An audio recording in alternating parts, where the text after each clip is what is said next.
Desde Guayaquil, Ecuador, al ingeniero Alejandro Castellanos Cordero, director técnico de la empresa mexicana Ceviter.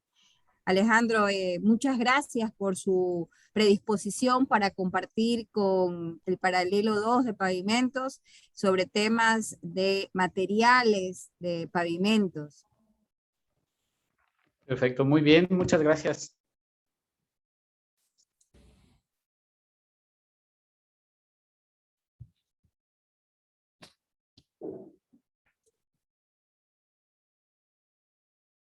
¿Sí me escuchan? Sí, confirmamos. Perfecto. Sí.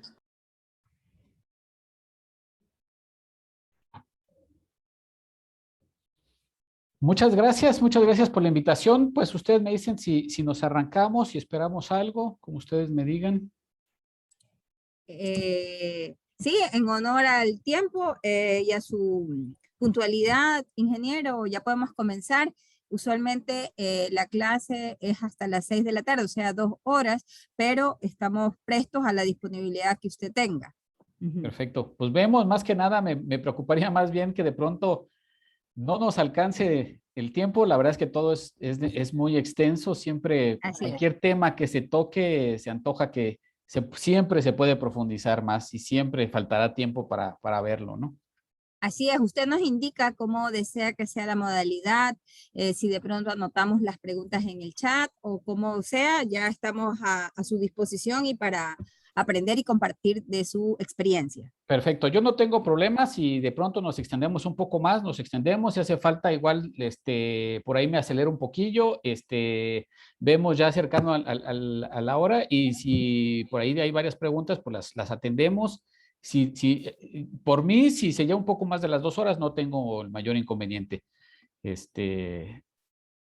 Listos. Gracias, sí. Bueno, a ver, ¿qué nos va a contar? Muy bien. Les voy compartiendo mi pantalla, les voy a compartir la presentación. Permítanme un segundo. Quité cualquier cosa de promoción de cualquier lado. Estos son algunos temas que me ha tocado dar por ahí en diferentes pues, cursos y demás. Entonces, cualquier cosa que ustedes me digan, nos detenemos también. Sí, de pronto me voy a seguir un poco de frente. Si hubieran algunas cosas adicionales, si quieren irlas poniendo en el chat o alguna cosa, y después nos regresamos para verlas, ¿no? Muy bien. Muy bien, perfecto. Pues vamos a hablar, básicamente la idea es comentarles un poco de lo que son los ensayos que están relacionados con el diseño de una mezcla asfáltica. Entonces vamos a ver un poco de todo, vamos a tocar los diferentes componentes de la mezcla asfáltica, como son el asfalto y los agregados por sí. Sé que seguramente algunas pruebas ya las conocen ustedes. Las más comunes me detendré poco. Tengo pensado dedicarle un poco más de tiempo a la parte de los ensayos especializados, como lo que son los módulos resilientes, los módulos dinámicos, la fatiga, etcétera. Perfecto. Pero de cualquier forma, sí quiero que toquemos por ahí los otros, porque a final de cuentas, pues todos suman precisamente para poder tener un pavimento de calidad, una mezcla asfáltica que reúna los requisitos que nosotros buscamos de ella, ¿no? Entonces, primero, antes que nada, igual quiero comentarles qué es lo que buscamos de una mezcla asfáltica, ¿no? Entonces, yo quiero que pueda construir un pavimento que sea durable, que sea no deformable, por lo tanto, que la vida de la fatiga esté extendida, pero también que sea cómodo para el usuario, ¿no? También busco esa parte digamos, de la serviciabilidad que llega a tener el pavimento. Y entonces, para poder asegurar eso, yo primero, antes de llegar a la parte constructiva, pues necesito asegurarme que los insumos que voy a tener sean los que yo requiero, y además de esos insumos, ya de esta combinación de la mezcla asfáltica, pues también sea la que yo requiero. Muy bien, entonces empezamos. Vamos a hablar brevemente un poco de lo que es esta parte de lo que es el asfalto como tal. No voy a profundizar demasiado en algunas cosas, pero sí quiero, por ejemplo, que veamos qué es el asfalto a final de cuentas, ¿no? Es un compuesto viscoelástico, tiene propiedades adhesivas e impermeabilizantes, y principalmente el que usamos nosotros para la parte de los pavimentos es producto de la destilación del crudo del petróleo. De lo que se produce actualmente de la industria del petróleo de asfalto, el 85% es usado principalmente en la construcción de carreteras. Un 10% es ocupado en la parte de impermeabilización. Seguramente les habrá tocado que en algún techo se coloquen estos rollos que van con un texturizado rojo regularmente y que son colocados a base a flama, ¿no? Estos son en base a asfalto por las características impermeables que tiene el material. Y un 5% para usos diversos, pero principalmente si se fijan, pues los principales consumidores del asfalto, pues somos los que estamos por aquí involucrados un poco en la parte de las carreteras. Entonces, ¿qué características tiene este material? ¿Qué características tiene el asfalto? Pues vamos a hablar que tiene una propiedad que es la viscoelasticidad. La viscoelasticidad nos habla de que se va a comportar tanto como un líquido viscoso como un sólido elástico. Y dependiendo también las temperaturas, será que se comporte de una manera más viscosa o una manera más elástica. Y dependiendo si el asfalto está modificado con polímeros, si tiene algún otro elemento que lo integre, será también un poco cómo sea su comportamiento. Vamos a hablar que en general tiene un rango de trabajo de menos 10 a 82 grados centígrados. Podemos irnos un poco más abajo también con la modificación, pero principalmente ese es, digamos, el rango estándar que tiene el material. Entonces decimos, es un fluido viscoso y elástico. Un poquito más adelante les voy a hablar un poquito más de esto. ¿Qué quiere decir que sea estas dos cosas y qué me va a involucrar el que tanto sea viscoso como sea elástico? Tiene una relación su comportamiento entre el tiempo y la temperatura. Vamos a decir que de pronto el asfalto, por ejemplo, este gráfico es muy ilustrativo porque si nosotros tenemos un asfalto, por ejemplo, a 60 grados, lo colocamos en una lata y la lata la volteamos, vamos a tomarnos como una hora en vaciarla. Quiere decir que dependiendo de la temperatura y con cierto tiempo vamos a tener un comportamiento. ¿Qué pasa si esa temperatura cambia y la reducimos? Vamos a ver entonces que el comportamiento que tiene el material va a incrementarse su viscosidad y vamos a tener también que de pronto pues vamos a requerir un mayor tiempo para vaciar esa misma lata que en un momento nos tomaba una hora. Una característica muy importante del asfalto es que es susceptible a la velocidad de deformación. ¿Qué quiere decir esto? Que dependiendo la velocidad a la cual yo le aplique la carga, va a ser la respuesta del asfalto. Vamos a poner un ejemplo. Si ustedes toman una lata de asfalto y le dan un golpe, un puñetazo, es decir, es una carga de impacto, pero que la duración de esa carga es muy breve. O sea, solo dura la aplicación cuando ustedes dan el golpe, ¿no? Le dan un golpe a la lata y entonces esta va a quedar ligeramente deformada. La deformación que le provocamos con toda nuestra fuerza es pequeña.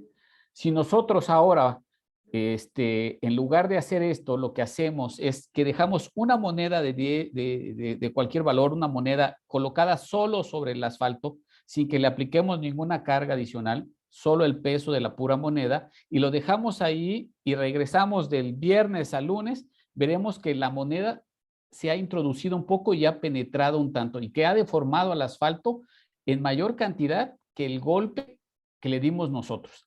Entonces, más que la fuerza, la velocidad de aplicación de la carga juega un papel muy importante en la velocidad de deformación.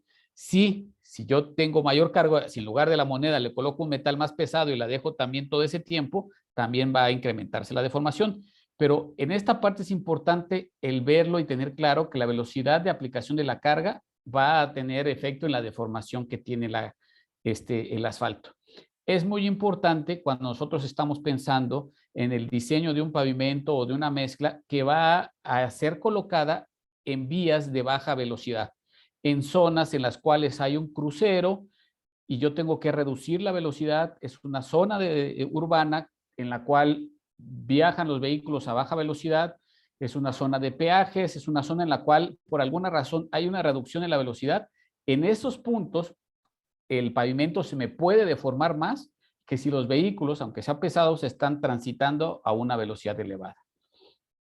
Es por eso que en muchos casos, cuando se diseñan aeropuertos, más que la carga del impacto que da el avión, Sí, vamos a diseñarlo para que no haya desprendimientos, etcétera, pero estructuralmente, más que ese impacto, nos interesa la velocidad y la zona en la que va moviéndose un poco más lento el avión, porque con todo ese peso y la velocidad de aplicación de la carga lenta, podemos tener mayores deformaciones. Entonces, son de las características que vamos a encontrar en el asfalto. Otra característica que nos interesa ver también es que es un material que tiende o que puede sufrir efectos de envejecimiento. La radiación, el clima, agua y demás cosas, y el mismo paso por los vehículos van oxidando el material y van cambiando sus propiedades. Básicamente lo que vamos a ver, más que el mero cambio en tonalidad, que se nos va volviendo un tanto más gris, recién fabricada la carpeta, nosotros sabemos que vamos a tener, por ejemplo, un color brillante, un color negro intenso, y cuando vemos asfaltos que ya tienen un poco más de tiempo de haber sido colocados, pues los vemos más opacos, con tonos más grises, que nos van dando a ver, nos dejan ver precisamente que es un material que ya ha sufrido un envejecimiento. Entonces, ¿qué es lo que sucede? Que no es solo esa parte aparente, sino también se va rigidizando el material y una vez volviéndose más rígido, pierde un poco estas propiedades elásticas que tiene y nos provoca fallas por fatiga y fallas de agrietamientos. Entonces, es parte de lo que tenemos que tener claro, que el asfalto sufre envejecimiento. Va a sufrir envejecimiento cada que lo calentemos también, desde la fabricación entonces de la mezcla asfáltica se va a envejecer, durante el proceso de colocación de la carpeta se va a envejecer, pero también va a tener un envejecimiento por los efectos del clima. ¿Ok? Muy bien. En cuanto a las propiedades, perdón, en cuanto a las propiedades mecánicas que tenemos, pues básicamente una forma que nos permite tener una idea del comportamiento que va a tener el asfalto es la reología. La reología nos permite, más que saber como se hacía antes, nada más una mera clasificación del asfalto, nos permite saber el desempeño que va a presentar una vez que ya esté trabajando bajo ciertas características de temperatura, de velocidades de aplicación y demás. Entonces, la reología la podemos definir o decir que es la ciencia que estudia el flujo y la deformación de los materiales que son capaces de fluir, es decir, de cualquier fluido, ¿no? De todo material que tenga la capacidad de fluir, la reología puede estudiarlo y dar un poco más de detalles en cuanto a su comportamiento. Un concepto un poco más informal sería que es la parte que estudia la elasticidad, plasticidad y viscosidad de la materia. Nosotros lo que vamos a estar analizando son las deformaciones que le provocan los esfuerzos de corte a los cuales se ve sometido. Muy bien. Este es una fotografía de un reómetro de corte dinámico. Básicamente es el equipo precisamente que nos va a permitir hacer los análisis reológicos de nuestro material o de nuestro cemento asfáltico. ¿Okay? Vamos a un poco más adelante, les comentaré de los ensayos, qué son, qué medimos y qué valores nos van a ir arrojando. Entonces nosotros vamos a colocar, como ven acá, una muestra del material asfáltico. Vamos a llevarlo a una temperatura determinada y lo que vamos a hacer es aplicar unos esfuerzos torsionales de corte. Básicamente se va a estar moviendo la geometría, el asfalto esté en medio, la parte de abajo quede estática y entonces esos esfuerzos de corte van a ser de cierto rango y vamos a ver qué tanto se deforma el material o qué tanto igual se va recuperando dependiendo del tipo de ensayo. Esto es el comportamiento que nos vamos a observar nosotros. Podemos ver que se aplica un esfuerzo, tenemos una aplicación de una carga y después de eso nosotros vamos a liberar y vamos a quedarnos sin carga. Si se fijan en la línea punteada, esta línea punteada nos representa la deformación que sufre el material. En un material elástico, en cuanto nosotros aplicamos la carga, se empieza a manifestar la deformación inmediatamente. Entonces, este diferencial de tiempo que vemos aquí no estaría presente en un ensayo de acero, por ejemplo, en un ensayo de concreto, que es que en un ensayo de cemento asfáltico o de mezcla asfáltica sí lo vamos a ver.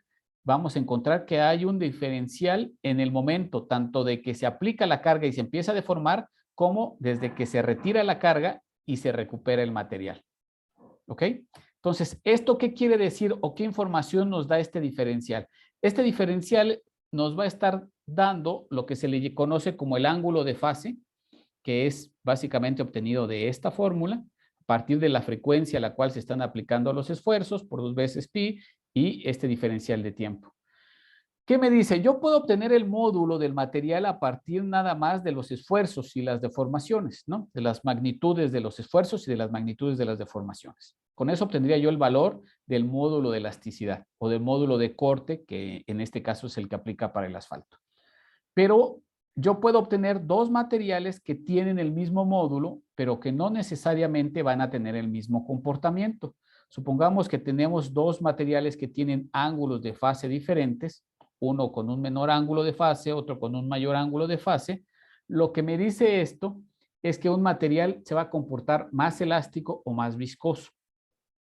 Si es más elástico, quiere decir que de entrada la mayor parte de la deformación la va a recuperar.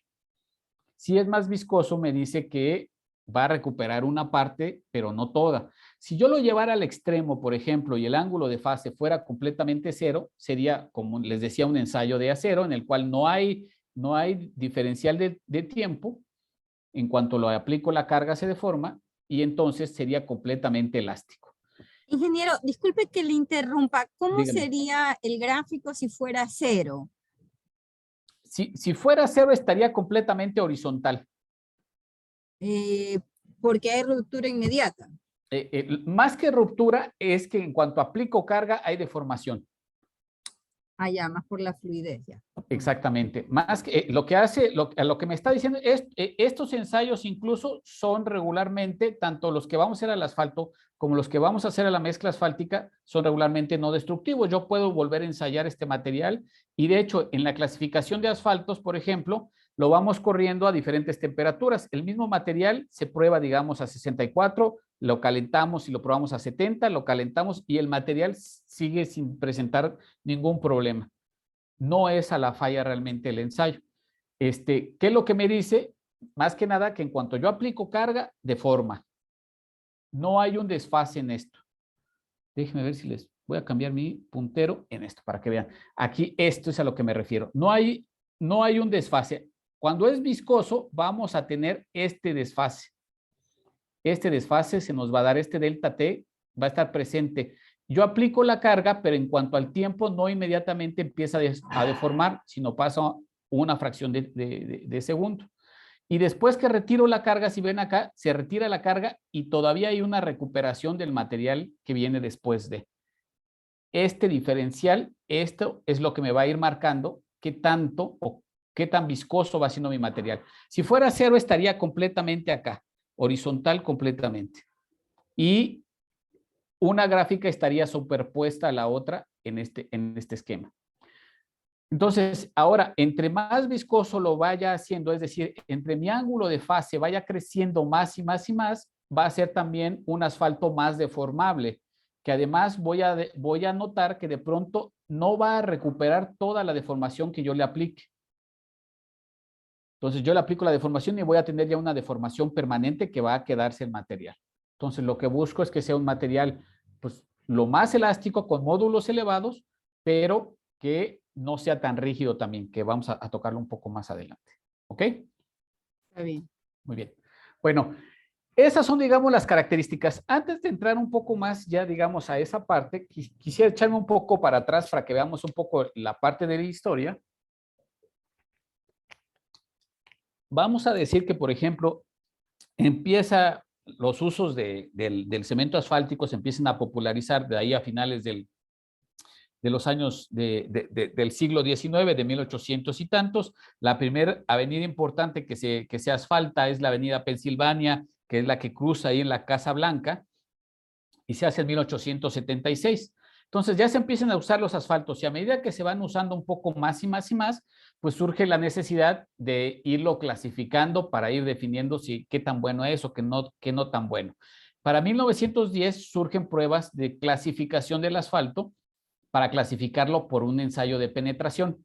De estos ensayos no tengo por aquí en la presentación esquemas, pero básicamente todavía se sigue ocupando, al menos en México, el ensayo. En México lo empezamos a usar en 1930, pero lo seguimos usando. Es básicamente como una especie de ensayo de una aguja de Vicat. Si alguna vez hicieron el ensayo para ver el tiempo de fraguado del cemento, pues colocaban una cápsula con un poco de pasta de cemento ya hidratado y de ahí iban midiendo el tiempo en el cual tomaban cierta penetración. En el ensayo de penetración para el asfalto es muy parecido. Se coloca esta cápsula, se pone a 25 grados centígrados, se acerca la aguja y de ahí liberamos por 5 segundos una aguja que va a aplicar una carga de 100 gramos. Y después de esos 5 segundos tomamos la lectura de cuál fue el valor de la penetración. Entonces, si se fijan, básicamente lo que yo estoy midiendo es a 25 grados, qué penetración tengo. Y eso me habla un poco de qué tan blando o qué tan duro es el asfalto. Nada más. Después, para 1960, empieza la clasificación por viscosidad. Hobart empieza a hacer por ahí unos estudios junto con Bruce Marshall y empiezan a sacar por ahí una clasificación del asfalto por viscosidad. Si ustedes utilizan seguramente la clasificación de decir, tengo un AC20, un AC30, un AC5, un AC10, etcétera, esa es una clasificación por viscosidad. ¿Qué me dice esas letras? El AC básicamente es Asphalt Cement, es decir, cemento asfáltico, guión 20, esa es la viscosidad. Dependiendo de las unidades, nada más le agrego un par de ceros y hablaría yo de 2000 centipoises de viscosidad. Entonces, realmente el 30 son 3000, el 5 son 500 y etcétera, ¿no? Básicamente nada más son medidas de viscosidad que me hablan de la trabajabilidad, de cómo se comporta también bajo ciertas características. El ensayo de viscosidad se corre en un viscosímetro capilar a una temperatura de 60 grados centígrados. ¿Ok?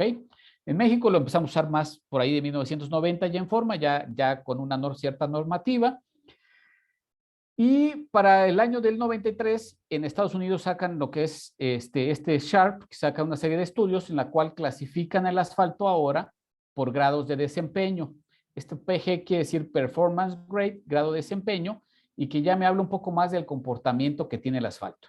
En México lo empezamos a usar por ahí del 2008 y todavía estamos casi ya dejando atrás las clasificaciones por viscosidad y ya casi todo es por grados PG. Todavía hay por ahí alguno que otro proyecto que no se deja, pero en general en la mayoría ya son con grados PG. ¿Por qué usar el grado PG y no la viscosidad que veníamos usando tanto tiempo o la penetración, etcétera, ¿no? La viscosidad tiene el problema que solo me habla de efectos de viscosidad. Solo me habla de la trabajabilidad que tiene el asfalto, pero desconozco por completo el comportamiento que va a tener el material. La penetración es una medida empírica tanto de la viscosidad como de la elasticidad que va a presentar el material. Pero nuevamente desconozco. Para empezar el ensayo lo corro a una sola temperatura y no tengo el comportamiento. Otro problema que se nos presentaba con estas clasificaciones es que yo no podía caracterizar asfaltos modificados. Para empezar, al quererlo correr los ensayos de penetración a 4 grados, a 25 grados, perdón, pues de entrada, pues siempre me daba que estaba muy duro y entonces empezó a generar especificaciones adicionales que estaban basadas en mera experiencia puntual de algunos materiales. Y la viscosidad la corro a 60 grados, dijimos. El problema es que un asfalto modificado a 60 grados todavía ni siquiera está reblandecido. De hecho, una de las características o de las ventajas que me presenta un asfalto modificado es que me va a permitir un rango mayor de trabajo que un asfalto no modificado. Entonces, pues ni siquiera podía yo correr ese ensayo. En México empezamos a inventar, como ya estaban usando algunos asfaltos modificados, pues algunas otras variantes de los ensayos y a buscarle y surgieron normas para aventar. Y cada quien, el que vendía asfalto, pues decía, el mío lo evalúas así, y yo lo evalúo de esta otra forma. Entonces, pues no nos entendíamos a final de cuentas. Otro problema es que no estaba considerado ningún tipo de envejecimiento, ni a corto plazo y mucho menos a largo plazo. O sea, usábamos el asfalto, digamos, el que iba a entrar a la planta, tomábamos una muestra y ese es el que evaluábamos para ver si cumplía con los ensayos que teníamos normados. Entonces, pero de envejecimiento, cómo se iba a comportar, no nos decía absolutamente nada, ¿no? Ni tampoco consideraba efectos de bajas temperaturas. Que esta parte de bajas temperaturas vamos a ver que si bien nos hablan directamente de una fisuración térmica, también nos va dando ya pauta para ver la rigidización que puede sufrir el material y nos puede hablar ya también de un fenómeno de fatiga o de un comportamiento a la fatiga de los materiales. Muy bien.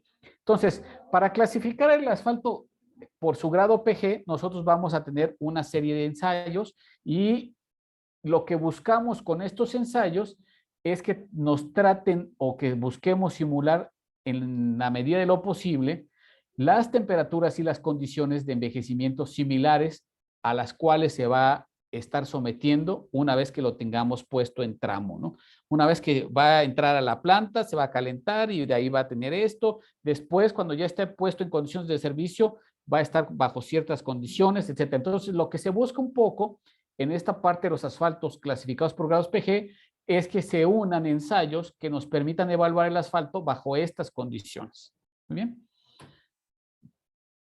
Para la clasificación de los asfaltos, nosotros vamos a nombrarlos, esto es lo que utiliza Superpave, con algunas adecuaciones. Entonces dijimos nosotros, vamos a llamar un asfalto PG, el PG dijimos que es Performance Grade, que es grado de desempeño, y va a estar acompañado de dos números. El primer número nos habla del comportamiento a las temperaturas altas.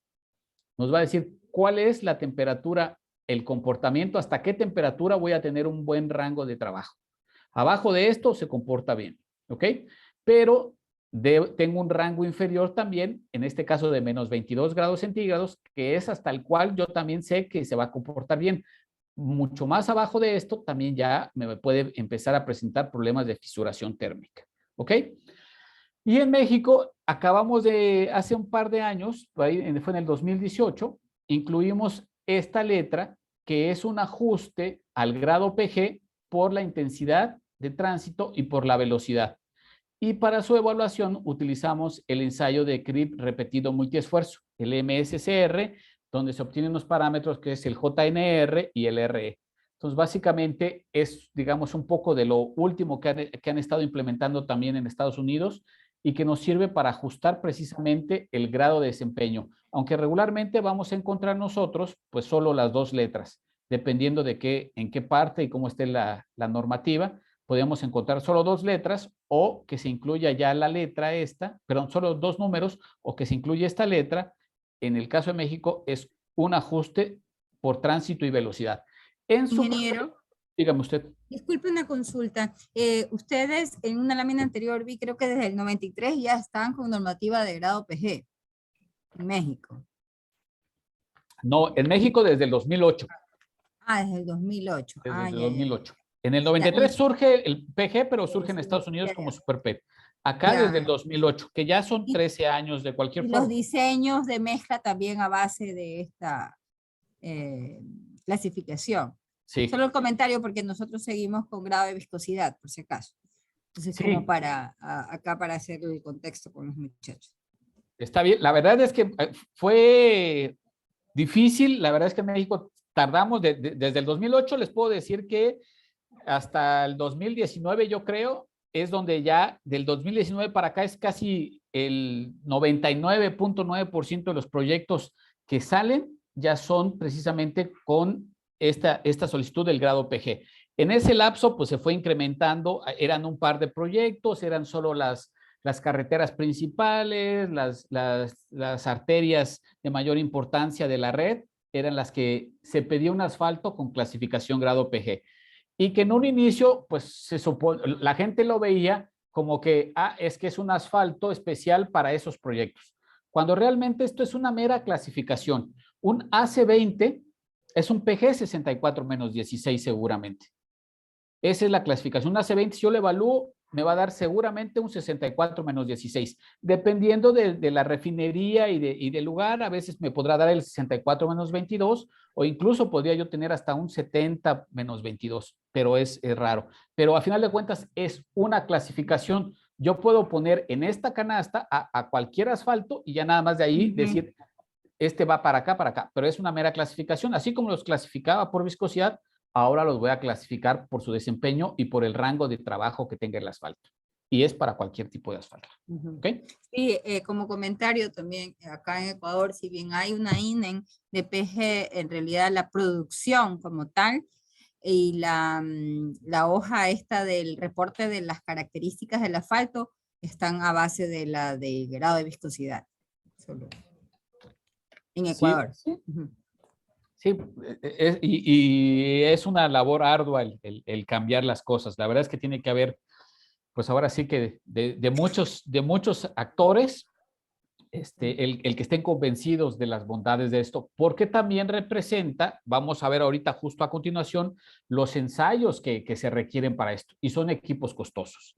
No es lo mismo que yo compre un viscosímetro, que compre por ahí algunos otros equipos que también vamos a comentarlos, a que compre un reómetro, que el costo es bastante elevado. Y no es solo un reómetro, sino que además son otros equipos para envejecerlo y otras cosas, y que de pronto la inversión también para quien quiere estar evaluando los asfaltos es también bastante elevada. Muy bien, sí. Uh-huh. Perfecto, muy bien. Entonces, para ir comentando un poco más, los grados PG, no sé si se fijaron, hablaba de que teníamos un 64, 70, 76, y esto es porque va dando saltos de 6 en 6. El asfalto básicamente, digamos, la idea es para incrementar su confiabilidad, se tomó esta decisión de no tomar grado por grado, sino que se hicieran saltos de 6 en 6. De tal forma que si de pronto yo tengo un asfalto que esté, digamos, con un PG de 66, 67, pues voy a decir que es 64. Y eso me da incluso un rango de que yo puedo tener, por cualquier cosa que suceda, mejores características en el proyecto. Entonces, tanto para la parte alta como la parte baja va dando saltos de 6 en 6. Podríamos hablar que algunos asfaltos rebajados están por aquí del 46, 52, 58, y de ahí los asfaltos, pues les decía, el AC20 como un 64, y ya para estos valores necesitamos que sean asfaltos modificados, o un AC30 o alguna cosa de este tipo, ¿no? Y para cada uno de estos vamos a tener una combinación con estos también, partiendo desde el -10, no hay -4, y el valor más bajo es -10, y de ahí nos vamos también incrementando de 6 en 6 hacia la parte baja, siendo los más regulares. En México, de hecho, básicamente nos quedamos con el -6 y el -22, pensando que no tenemos climas extremos y que no hay demasiado frío, y que ya más que nada el pedir un -22 atiende más a un comportamiento de agrietamiento por fatiga que a una fisuración térmica. En países en los cuales las temperaturas sí descienden mucho más, esta fisuración térmica a baja temperatura sí es importante, y ya consideran algunos otros asfaltos que también tengan en esta parte baja un comportamiento adecuado. ¿Okay? Muy bien. Vamos ahora sí a tocar de corrido los ensayos. Nosotros partimos, por ejemplo, de un ensayo de que es la Copa Abierta de Cleveland, que es el ensayo para revisar el punto de inflamación. Más que una prueba de calidad del material, yo la veo como un ensayo de seguridad. Más que lo que me diga de que si el asfalto está bien, está bueno, lo voy a usar, lo puedo usar o no, etcétera, en el proyecto, es más incluso para el que tiene la planta asfáltica. En algunas ocasiones, ya sea el proveedor del asfalto, o llega a pasar que en el tramo entre el que lo vende y el que lo va a usar, en ese medio le pasan cosas raras al asfalto, y de pronto pues llega diluido. Lo ordeñan y le ponen otras cosas, y entonces tenemos asfaltos rebajados, que el problema es que al momento de ponerles estos solventes, lo vuelven mucho más flamable. La normativa mexicana nos pide una temperatura mínima de 230 grados centígrados para poderlo utilizar e ingresarlo a la planta. Entonces, es importante usarla, les decía, porque nos tocó una vez evaluar por ahí unos asfaltos que su punto de inflamación estaba por ahí de los 120 grados centígrados. Y era un asfalto que íbamos a calentar a 160 grados para mezclarlo. Entonces, si su punto de inflamación estaba tan abajo, pues era un riesgo fuerte para la planta, porque incluso puede provocar una explosión. ¿Okay? Entonces, les decía, más que una prueba de calidad, es una prueba de seguridad. ¿Cómo se hace? Vamos a colocar en esta cápsula asfalto, viene ranurado con una marca. Podemos hacerlo dependiendo del tipo de copa abierta que tengan. Hay unas que son como esta, con mechero, otras que son eléctricas y la va calentando de una manera más segura. Hay variaciones. Básicamente de lo que consta es entonces un medio de calentamiento, la copa que va a estar con el asfalto. Vamos a tener un termómetro inmerso que no debe estar tocando el fondo, debe estar más o menos como a 3/4 partes de profundidad. La norma establece precisamente la profundidad a la cual debe llegar, y es un indicador de flama. Entonces, lo que vamos a hacer es que vamos a ir levantando la temperatura al asfalto, y con el indicador de flama lo que vamos a hacer es pasarlo de un lado a otro, y en el momento que se nos genera una especie de chispas, en ese momento decimos que esa temperatura es el punto de inflamación del asfalto. Se le suele hacer por ahí una corrección por presión atmosférica, pero la verdad es que es poca la variación. Muy bien. Tenemos también, en cuanto a lo que son los ensayos, la prueba de viscosidad rotacional. La idea de la viscosidad rotacional, nosotros la manejamos como un parámetro de calidad. Pedimos que esa viscosidad no sea mayor a 3 pascales por segundo, pero el principal uso que tiene este ensayo, y hablando sobre todo de asfaltos no modificados, es también el poder determinar cuáles son las temperaturas de mezclado y de compactación del asfalto. Es decir, haciendo una prueba de viscosidad rotacional, yo tomo 2 ensayos, uno digamos a 130 y el otro a 160, y yo puedo determinar cuáles son mis temperaturas de mezclado y de compactación. Lo único que necesito saber es que la viscosidad, el rango de viscosidad en el cual yo debo de mezclar va a ser de 0.17 más menos 0.02, es decir, de 0.15 a 0.17 pascales por segundo es el rango en el cual yo puedo mezclar. Y entonces veo en ese rango cuáles son las temperaturas y esas son las temperaturas de mezclado. También sé que para compactar yo puedo tener viscosidades de 28 más menos 0.03, es decir, de 0.25 a 0.31, y entonces veo qué temperaturas en esa gráfica, en esa línea que yo ya dibujé, y determinar cuáles son mis temperaturas de compactación, que son datos importantes, porque veíamos hace un momento, les decía, es susceptible a la temperatura. Entonces, si yo tengo temperaturas bajas, abajo de ese rango del que les estoy mencionando, no lo voy a poder mezclar correctamente. Hacia arriba sí lo voy a poder mezclar bien, sí, pero recuerden, cada que yo caliento el asfalto más, lo envejezco. Entonces, no quiero también elevarle demasiado la temperatura para yo mismo envejecerlo y rigidizarlo. Entonces, voy a tratar de mantenerme en ese rango, tanto de mezclado como de compactación. Y en el caso de la compactación, pues también, si yo no estoy en ese rango de compactación, si estoy arriba, lo que voy a provocar es desplazamiento de la mezcla y no la puedo compactar. Y si estoy abajo de esa, ya está muy frío y no la puedo densificar correctamente también. Podría yo llegarla a compactar, pero necesito aplicarle mayor energía de compactación y corro el riesgo yo mismo de fatigar la carpeta, de agrietar, romper agregados, buscando compactar o densificar algo que pues realmente ya no tiene las características. Es como si en una terracería nos faltara agua o nos sobrara agua, básicamente. ¿Ok?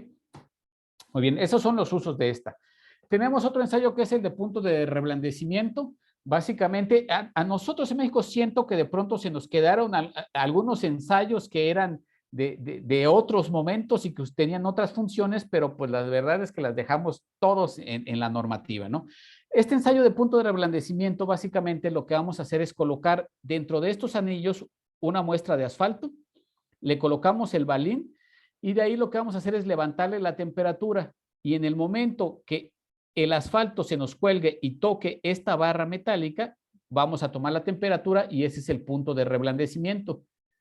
Entonces, básicamente lo que revisamos es que si es un asfalto grado PG 64, pues nos dice que sea mayor a 48.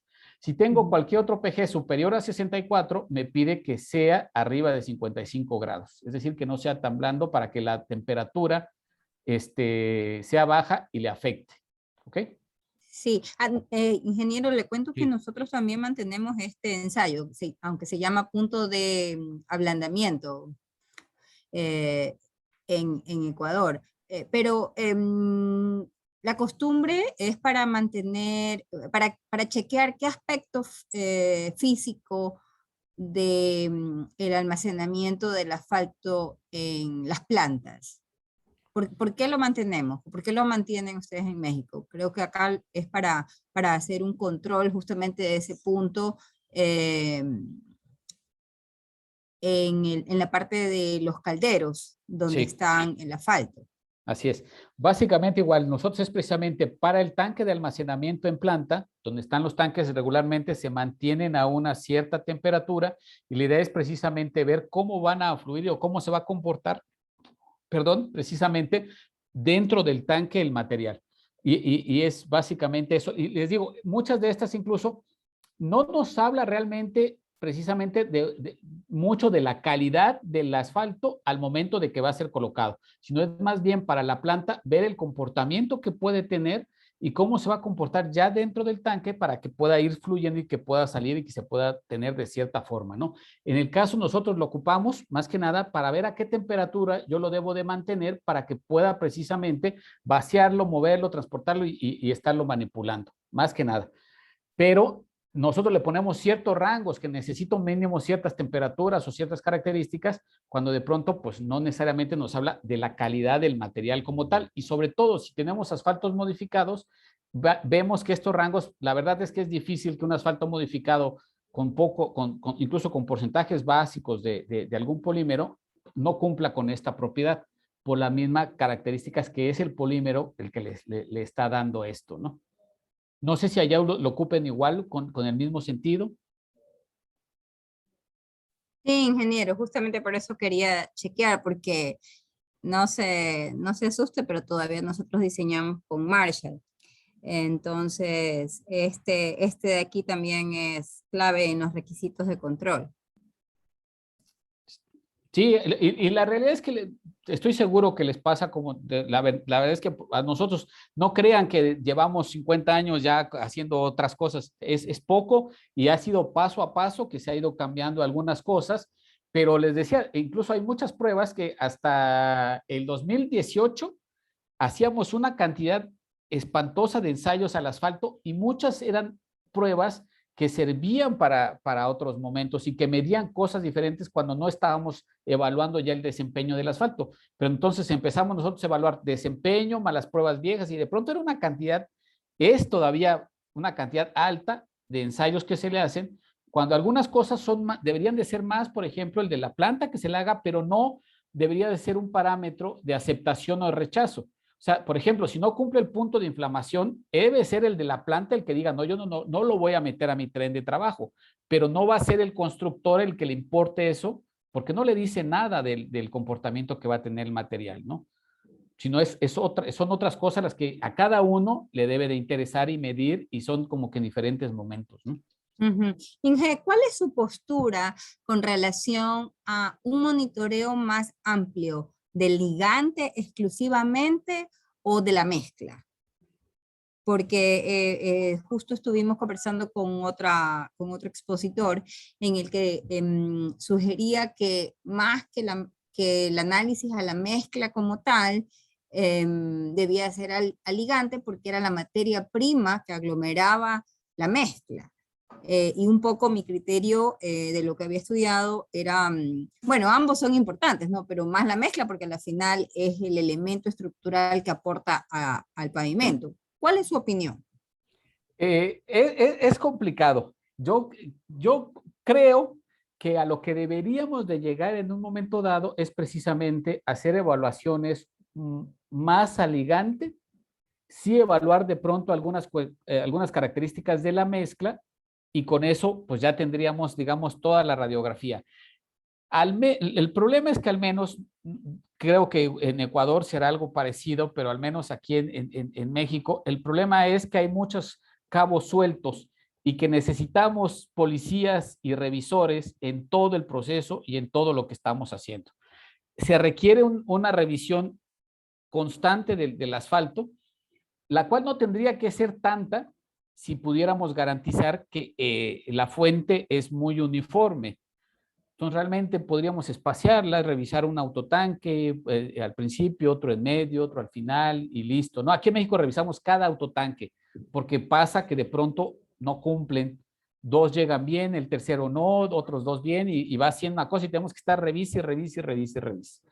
Ese es el problema. En un sistema, yo creo que, digamos, ideal, sí tendríamos que tener el asfalto controlado, pero creo que ni siquiera tanto. Y de igual forma la mezcla, podríamos estar evaluando casi en el diseño algunas propiedades y después olvidarnos de ensayos complicados y estar analizando solo algunas otras que nos garanticen el comportamiento del material. Pero les digo, yo creo que en Ecuador es lo mismo, pero aquí en México sobre todo necesitamos policías por todos lados, porque tantito nos damos la vuelta y de la planta ya se le fue la granulometría para todos lados. y ya le puso menos asfalto y ya está esto y el otro y es necesario que estemos evaluando todo por todos lados. Ese es creo que un poco, creo que podríamos evaluar mucho menos de todo realmente, pero sí Control de necesitamos, calidad. así es. Entiendo lo que eso, lo que es, sí hay muchas partes en la cual a final de cuentas el agregado, pues, lo que es una realidad es que si mantenemos la granulometría, si tenemos la fuente controlada y no hay variaciones en el mismo, pues el asfalto no nos va a cambiar. Y el agregado no nos va a cambiar, es el asfalto el que nos va a hacer, nos va a dar diferentes propiedades a la mezcla. Si colocamos un tipo de asfalto, si colocamos otro, nos va a ir cambiando algunas cosas. Y me imagino que lo que se refería su expositor es que a final de cuentas, si yo analizo mi asfalto, ya sé cómo se va a comportar la mezcla y ya me puedo olvidar de eso. Sí. Es cierto que podemos tener ideas del comportamiento, pero hay diferentes, y les digo, no sé de qué país fuera la persona, pero realmente, De al menos en Chile. México, el problema es que en México tenemos una gran variedad, o sea, tenemos muchos tipos diferentes de agregados por zonas y demás, y la misma fuente nos va cambiando todo el tiempo, se nos va mutando y nos va cambiando, y yo no puedo decir que ahora colocando el mismo asfalto, la misma cantidad, pero incluso del mismo banco, pero me va a ir cambiando las vetas y me va a ir cambiando la mineralogía, sí me va a cambiar el comportamiento que tiene el asfalto. Entonces, yo no podría irme de lleno por decir, si conozco el comportamiento del asfalto, sé cómo se va a comportar la mezcla. Puedo inferir cómo esperaría que fuera, pero realmente la misma mineralogía de los agregados me va a provocar que hayan variaciones. Y como dice usted, a final de cuentas, pues incluso me puedo olvidar de cómo está el asfalto. Si yo evalúo la mezcla, sé si me sirve o si no me sirve. Si evalúo la mezcla y tengo ciertos valores de módulo, de deformación, de fatigue, etcétera, puedo saber si eso es lo que yo estoy esperando o no. Y casi me olvido de lo que le eche, ¿no? Claro, así es. Bueno, pero creo que aquí es un abrebocas para los estudiantes en el sentido de que hay una amplia gama de un amplio campo de acción en todo lo que es control de calidad, materiales y en sí es la rama de supervisión, como usted dijo, de laboratorio como tal, porque es la fuente, el insumo y el control de los materiales lo que nos va a garantizar la resistencia que realmente estamos poniendo en una plataforma de diseño. Sí, así es. Sí, vamos a comentar mucho más adelante precisamente un poco la parte ya de características un poco más avanzadas de estos materiales y la idea precisamente es que vean que de entrada, por ejemplo, es muy común que en un software de diseño coloquemos un valor de un módulo, por ejemplo, ya sea un módulo resiliente, un módulo dinámico o resiliente de suelos granulares, etcétera, y lo dejemos como un valor y como un número que de pronto pues se supone que anda entre tanto y tanto, ¿no? Pero la verdad es que esos valores no son ni siquiera estáticos, cambian a través del tiempo, de las temperaturas, de las condiciones de humedad, de los estados de esfuerzo y una serie de cosas que lo hacen muy complejo. Que tenemos que aterrizarlo a un valor, pues así tiene que ser, pero sí que conozcamos más por qué estamos introduciendo un valor tal u otro, ¿no? A pesar de que sea que no sea una caja negra el software de diseño y que le pongamos nada más algo o que utilicemos una correlación de un CBR con otra cosa, ¿no? Bueno, continúo porque se me hace que así no vamos a terminar en las 2 horas, pero voy a acelerarle un poquito para que vayan viendo. De cualquier forma, cualquier cosa ustedes me dicen. Ya no voy a interrumpir. No se preocupe, adelante, sirve muchísimo. Perfecto. Bueno, entonces, este sí es un equipo que se utiliza muchísimo, que es el equipo para ver la recuperación elástica por torsión. Es muy útil porque si bien no nos dice el comportamiento que va a tener el material, sí nos da una buena idea si el asfalto está modificado o no. Si está modificado con tal polímero, si está modificado con cierta cantidad, etcétera, no lo sabemos. Pero sí podemos saber si está modificado o no está modificado. Entonces, básicamente, nuevamente, se coloca a una cierta temperatura, que son 25 grados centígrados, colocamos el asfalto, se le introduce un émbolo y lo que hacemos es dejarlo enfriar a temperatura ambiente, que alcance los 25 grados por el baño María, y de ahí vamos a aplicar un torque. Esto viene con un transportador acá que va de 0 a 180, entonces lo llevamos de 180 hasta 0 y vemos cuánto se recupera de manera angular. Si fuera completamente elástico, pues regresaría hasta el 180. Como es un material viscoelástico, pues no va a recuperar todo y va a marcarnos un cierto valor.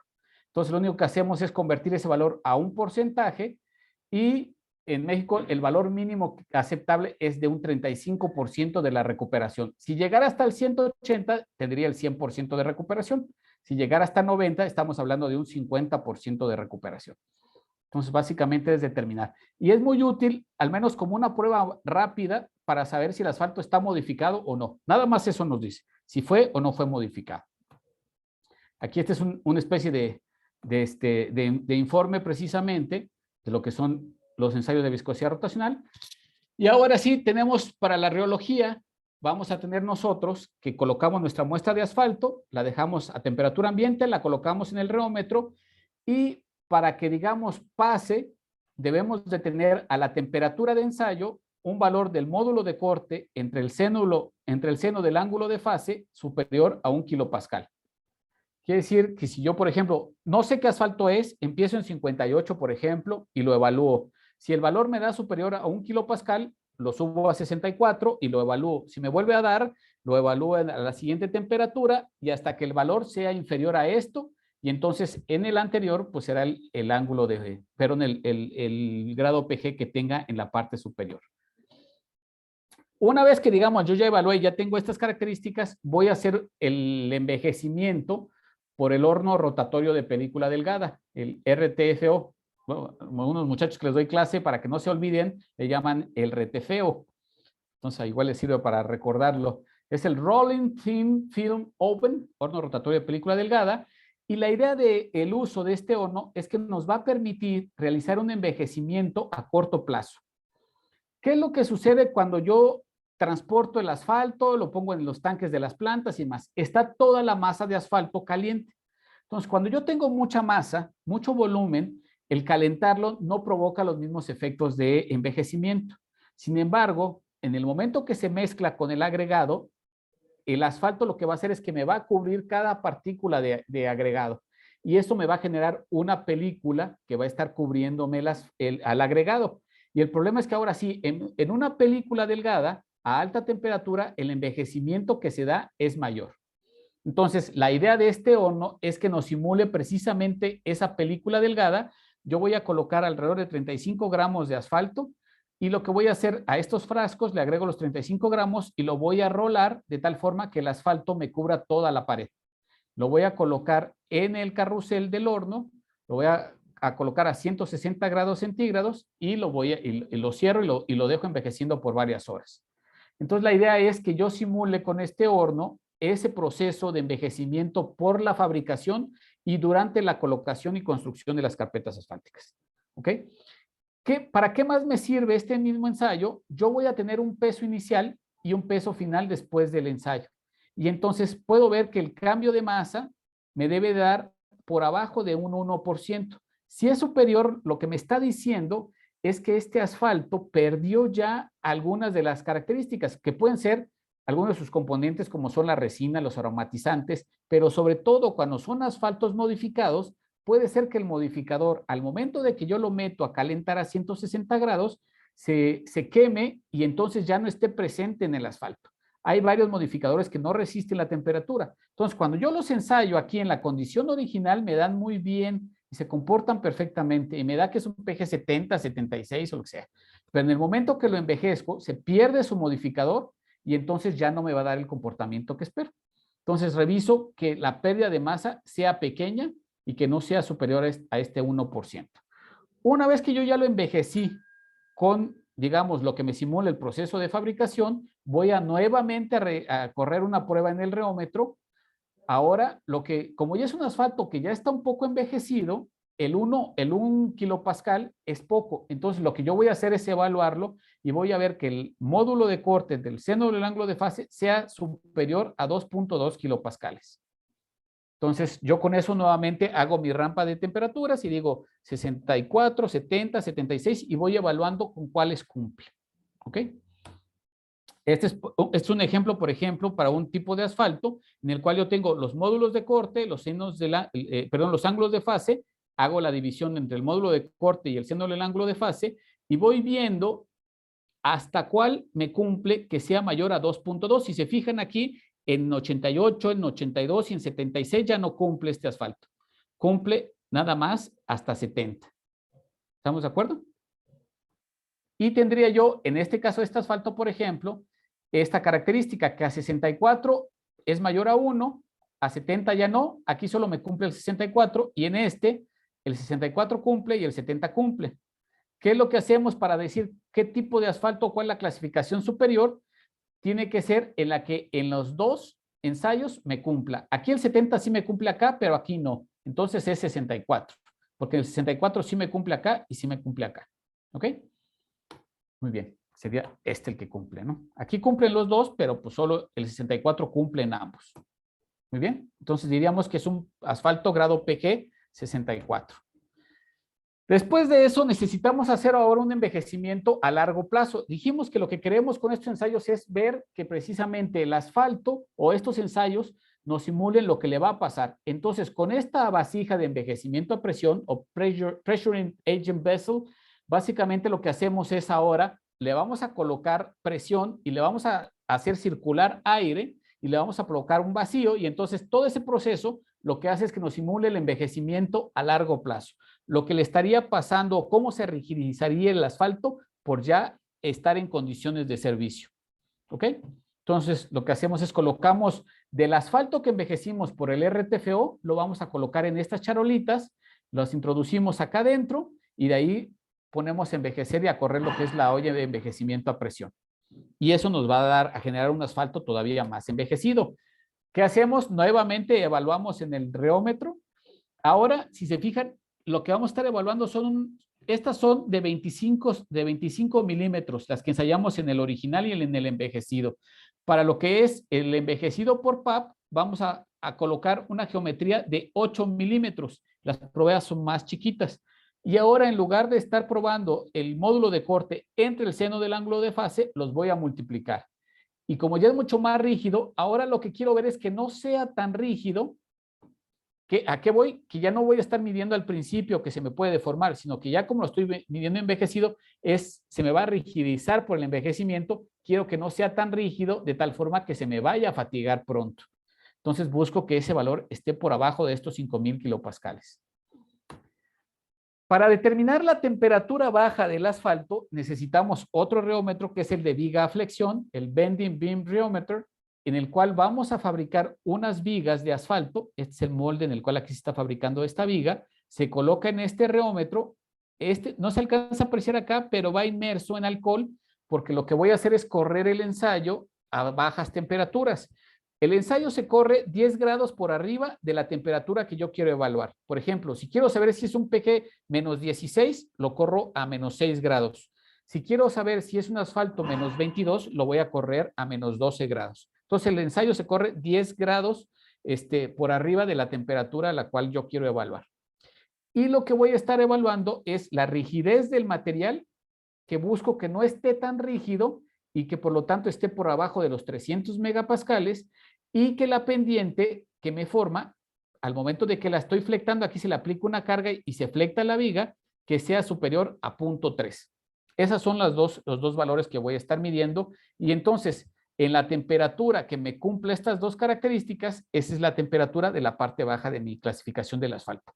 Aquí este es un pequeño ejemplo, les decía, lo corro 10 grados por arriba, quiere decir que estoy evaluando el menos 22 aquí y que aquí estoy evaluando el menos 6.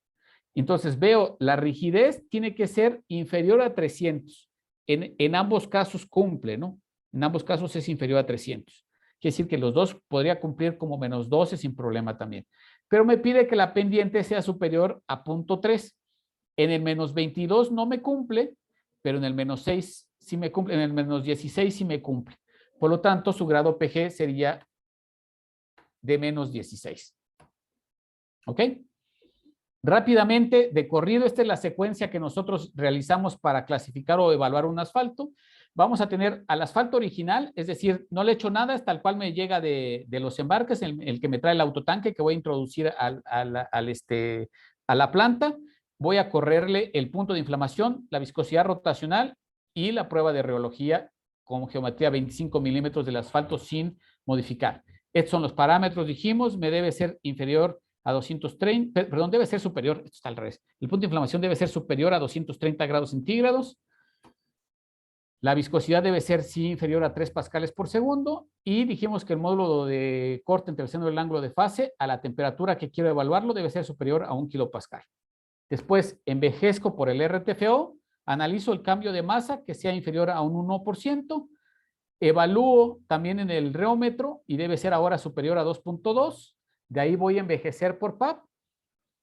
El envejecido, al momento de correr la rheología, del módulo de corte ahora por el seno del ángulo de fase debe ser inferior a 5000 kilopascales y al momento de que yo corra el ensayo del reómetro de viga flexión, debo de conseguir pendientes superiores a 0.3 y rigideces inferiores a 300 megapascales. Y con eso ya ganamos. Muy bien. Esa es la parte de asfaltos. ¿Cómo vamos? ¿Dudas? A ver, para que hagan alguna consulta a los muchachos, Yo tengo los una estudiantes. pregunta. Dígame. Cuando viene con el asfalto, cuando tiene contacto con el agua, ¿qué tipo de efecto adverso tendría? Como se sabe, el agua dice que es el peor enemigo de la construcción. Y acá, con esto de los asfaltos, no se sabe. Claro. Mira, necesitamos poner un poco más de contexto para que hablemos de en qué momento le llega al asfalto el agua, ¿no? Por ejemplo, podemos decir, ¿sabes qué es? Que es agua que está presente en los agregados. Al momento de que yo introduzco mis agregados van húmedos, al momento de que están en el tranque de mezclado con el asfalto, no hay ningún efecto. Solo ahí es importante tener en cuenta que ese agregado lleva agua y que al momento que lo estoy dosificando, considero que todo ese es agregado y entonces puedo estar considerando que le estoy, que esa agua es asfalto y una serie de cosas. Entonces es importante en esos casos meter el agregado a calentar en el tanque, en lo que son donde están los calentadores del agregado y dejarlo un tiempo para que pierda el agua. Más que por algún efecto al asfalto propiamente, es para que yo de pronto no considere o me lleve una mayor cantidad de esa agua que me va a afectar en la compactación, pero no había ningún tipo de afectación en cuanto al asfalto. Si hablo de una emulsión y le llega agua, entonces el problema es que la emulsión, digamos, si quieren después igual, no sé, por ahí hablamos en algún otro momento y les doy una charla de emulsiones como tal, de qué son, cómo trabajan y demás. Pero una emulsión es, digamos, un asfalto como si estuviera diluido en agua. ¿Qué es lo que pasa? Que yo meto una energía mecánica, que es regularmente un molino, en el cual lo que hace es que me fractura las partículas del agregado en pequeñas partículas. Las combino con agua y me genera una emulsión. Una emulsión, ahí les voy a poner ejemplos de emulsiones, por ejemplo. Una es la leche, es una emulsión natural. La leche, si ustedes la dejan en su refri y se olvidan de ella, verán de entrada que se separan las fases, que de entrada tiene una fase lípida, una fase acuosa, estaban combinadas y se separan. Y eso tiene que ver con la estabilidad de las emulsiones. Hay emulsiones mucho más estables, como lo es una mayonesa. Una mayonesa es jugo de limón y aceite, y al momento de ser combinadas con una energía mecánica, que pues un agitador, pues generan la emulsión. Entonces, y ese es mucho más estable. El problema de una emulsión, que si yo le echo agua, entonces incremento la cantidad de agua y tardaría más tiempo en romper. Tarda más tiempo en sufrir lo que es la coalescencia, la floculación, el rompimiento, el curado y etcétera. Entonces me demoraría más si hablo de una emulsión. Si yo estoy colocando una carpeta asfáltica, y no sé si por ahí va más bien tu pregunta, y llueve, al asfalto en sí no le pasa nada. ¿Sí? No es tanto, digamos, que va a generarme un problema fuerte. ¿Cuál es el principal problema que tengo? Que hay una reducción en la temperatura. Les mencionaba hace un momento, ¿no? Yo tengo un rango de temperatura para compactar, para mezclar, para todo. Entonces, si yo tengo un cierto rango para compactar y mi mezcla está en ese rango, en el momento que me llueve, la temperatura se me va para abajo. Y entonces, pues tendría ya problemas. Si hablo de esa agua en un momento dado que está puesta en la carpeta, una carpeta ya compactada y demás, ¿qué es lo que va a pasar con el agua? Si yo tengo problemas de adherencia en mi carpeta, esa agua se me puede introducir hasta cierto punto entre el agregado y la película de asfalto y me la puede desprender más fácil. Además, también, si hablamos ya puesta en la carpeta y pasa un vehículo, me genera una presión adicional, me genera esfuerzos adicionales, porque al final de cuentas, recuerden, es un fluido no compresible, hay fenómenos de succión, de presión de poro, que van a generar una reducción de los esfuerzos efectivos también y que por lo tanto, pues me va a generar un estado de esfuerzos diferentes. ¿Ok? Entonces, si yo tengo problemas de adherencia, problemas de compactación, problemas de afinidad entre el agregado y el asfalto, que no tenga suficiente película efectiva de asfalto, etcétera, esa agua también me puede ayudar a que haya desprendimientos de partículas. Entonces, no sé si respondí con esta pregunta. La verdad es que depende mucho del momento en el cual nosotros, nuestros materiales entren en contacto con el agua. A final de cuentas, el agua, el asfalto es un fluido es impermeable hasta cierto punto, ¿no? Entonces, ¿de qué va a depender esa permeabilidad o impermeabilidad? De que esté cubriendo perfectamente el agregado. El asfalto como tal no se va a ver afectado directamente por el agua. Sí, obviamente, en cuanto yo tengo una película, hay partículas de agua, la luz solar funciona como lupa y me incrementa el envejecimiento que tiene mi asfalto, pero nada más, o sea, más que el agua propiamente, en ese caso, pues es la combinación de ambas cosas.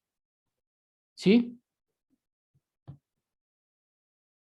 Sí, ingeniero.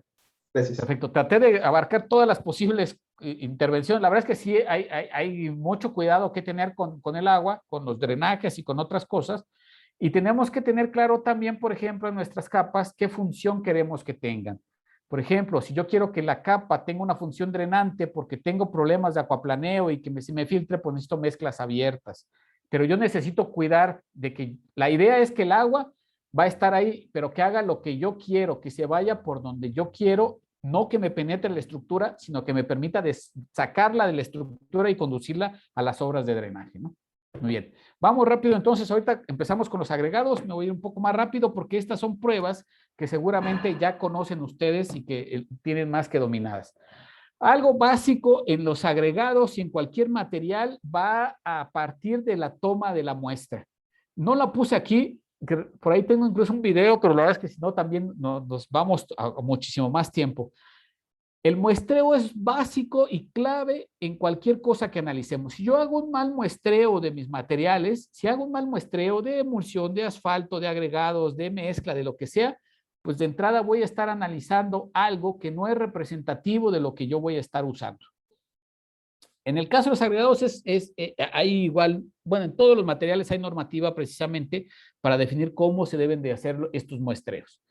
Para el caso del agregado, pues, se hace un canal que se viene desde la pila y se va arrastrando y se van haciendo por a diferentes profundidades, se van tomando las muestras y lo que buscamos es que nuestra muestra represente el total de lo que se tiene ahí. ¿Por qué se hace desde arriba y no, pues lo más fácil es agarrar abajo, ¿no? Lo que sucede con los agregados es que los finos se nos concentran al centro y arriba y en las faldas de los montículos quedan todos los gruesos porque se nos ruedan. Entonces, si yo solo tomo de abajo, estaría tomando una muestra de un material puramente grueso. Cuando llega el trascabo, pues no va a estar nada más tomando eso, sino que lo que hace incluso muchas veces es homogenizarlo. Algo importante también es que en la planta debe de estar los montones no muy altos o en los bancos de materiales debemos de cuidar que las pilas de almacenamiento de los materiales no sean muy altas, porque eso clasifica el material. Entonces debemos de buscar que estén a una altura intermedia, de tal manera que con un ligero mezclado podamos ya tomar un material homogéneo. Una vez que ya tomé mi muestra y es representativa, necesito separarla por ciertas cantidades para hacer cada uno de los ensayos. Cada ensayo me va a hablar, dependiendo del material o del tipo de tamaño nominal que yo tenga, etcétera, de ciertas cantidades que requiero para cada ensayo. Entonces, para llegar a esas cantidades, yo no puedo nada más agarrar, tomé 2, 3 costales, pues hasta arriba con un cucharón lo tomo, porque el material se clasifica. Entonces, yo necesito retirar los 3 costales, homogenizarlos, y a partir de esa muestra que ya tengo homogenizada, voy a reducir mis materiales hasta las porciones de ensayo. Para hacer eso, hay varios métodos en la norma STM. Estos son, digamos, usando un cuarteador mecánico. Yo lo único que tengo que hacer es coloco 2 recipientes de estos, uno de cada lado, y voy a vaciar de manera uniforme en estas rejillas, que tiene para que me reparta en 2 tantos mis materiales. Y con esto ya voy separando y voy reduciendo mis materiales.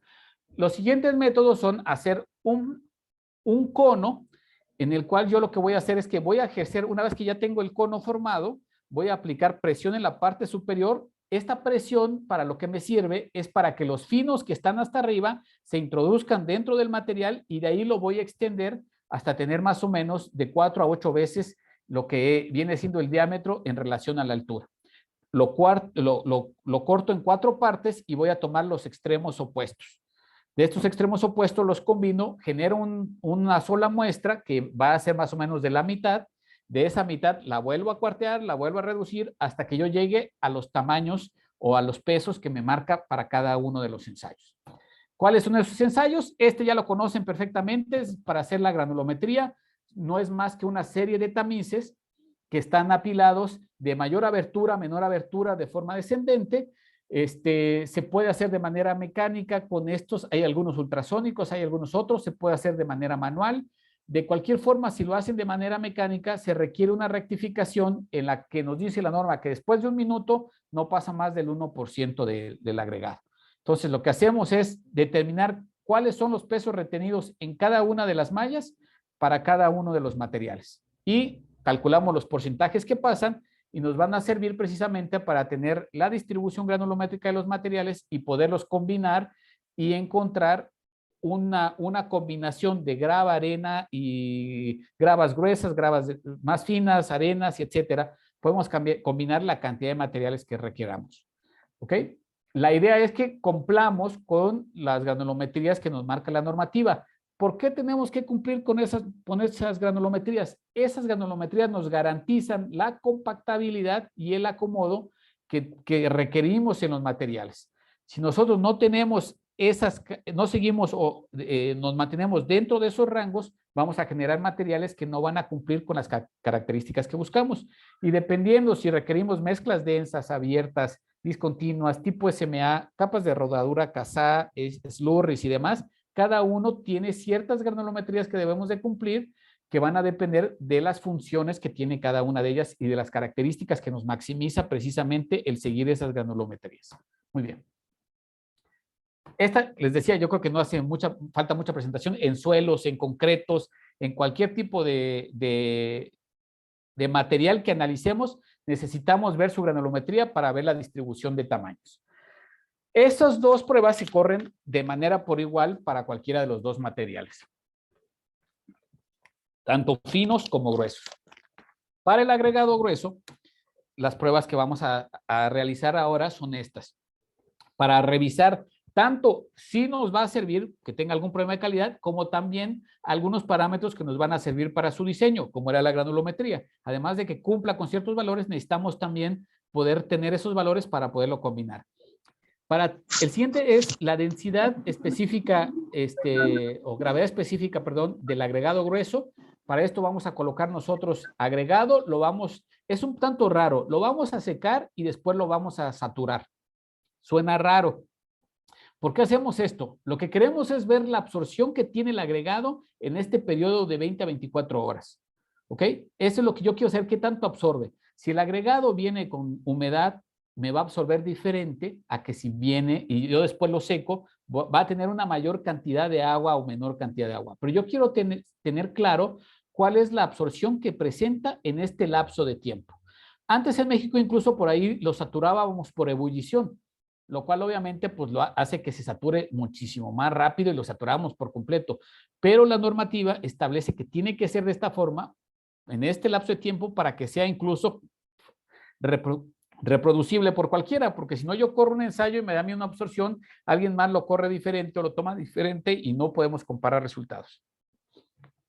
Saturo el material, tengo entonces mi material saturado, lo coloco en un paño húmedo, le retiro el agua superficial, tomo un peso saturado superficialmente seco, tomo un peso sumergido, regularmente las balanzas traen por acá un gancho para poder tomar los pesos sumergidos, y de ahí lo pongo a secar y tomo un peso seco. O el peso seco lo puedo tomar al principio también si así lo considero, que no voy a tener ningún tipo de pérdida de material en los dos, o tomo los dos y los comparo, etcétera, ¿no? Y ya con eso puedo calcular las gravedades específicas, tanto seca al horno, saturada superficialmente seca y aparente que marca la normativa. Nada más es cosa que divida, por ejemplo, si quiero la seca al horno, es el peso seco sobre peso saturado superficialmente seco menos sumergido. Y con eso obtengo ya las gravedades específicas, que me van a servir como parámetros de diseño. Para ver algunas características del grueso de la calidad, este es el ensayo de desgaste de Los Ángeles. Básicamente voy a colocar mi agregado. De esta prueba hay 4 variantes, A, B, C, D, que dependen de la distribución granulométrica que yo tenga. Un ejemplo rápido, por ejemplo, para la A, me dice que es agregado que pasa la de 1,5 y se retiene en la de 1 pulgada, que pasa 1 pulgada, se retiene en 3/4 y así. ¿Qué pasa si yo no tengo de 1 pulgada y retenido en 1 pulgada? Pues quiere decir que no puedo utilizar la A y me voy con la B. En la B me dice que es de 3/4, de 3/4 a media y así. Entonces voy checando y dependiendo cómo sea mi distribución, mi tamaño de agregados, es qué variante voy a ocupar. Dependiendo de esa variante que yo haya elegido por mis tamaños, es la cantidad de estas esferas que se van a colocar. En la A se le colocan 11, luego 10, 8 y así nos vamos, ¿no? Entonces, dependiendo del tipo de ensayo, es la cantidad de esferas que van a ir aquí. Yo debo de tener, al final de cuentas, dependiendo de la variante, hay ciertas cantidades de cada malla, pero al final son 5 kilos. Le coloco el número de esferas, voy a poner el equipo a girar. El equipo gira a una velocidad de 30 a 33 revoluciones por minuto. Debe dar 500 revoluciones, son alrededor de 16 minutos. Pasado ese tiempo, lo retiro las esferas, lo voy a lavar por una malla número 12, lo seco y entonces yo voy a tener un peso inicial antes del ensayo, un peso final después del ensayo, lo divido entre su peso inicial por 100 y ese es el desgaste por el ensayo de Los Ángeles que voy a tener. Que dependiendo, la normativa en nuestro caso marcamos de 30 como máximo para capas estructurales y 25 como máximo para capas de rodadura. ¿Ok? Este es otro ensayo, también para el grueso, es igual un ensayo de desgaste, pero ahora es un desgaste básicamente por pulimento, por decirlo así. Vamos a tomar igual, en esta hay 3 variantes, es variante 1, 2 y 3, y depende igual de la distribución de tamaños. En las 3 voy a tomar 1,5 kilos, en este caso está compuesto, por ejemplo, de ¿Perdón? ¿No? ¿Todo bien? Ok.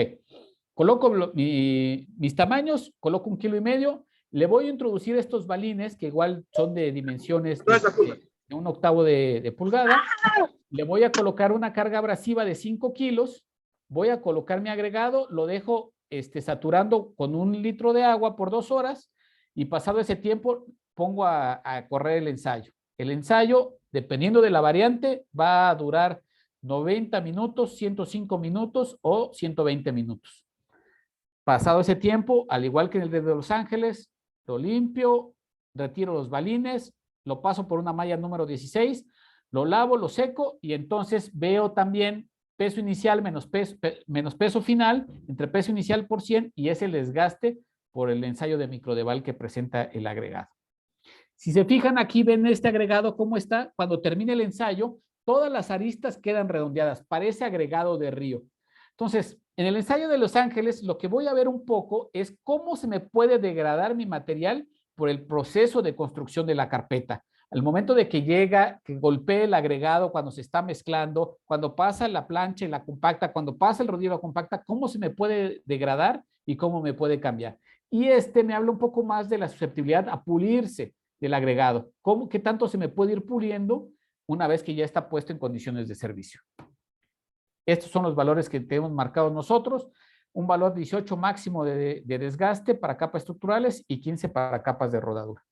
El ensayo de intemperismo acelerado básicamente lo que nos va a decir es cómo se puede degradar nuestro agregado por las condiciones del medio ambiente.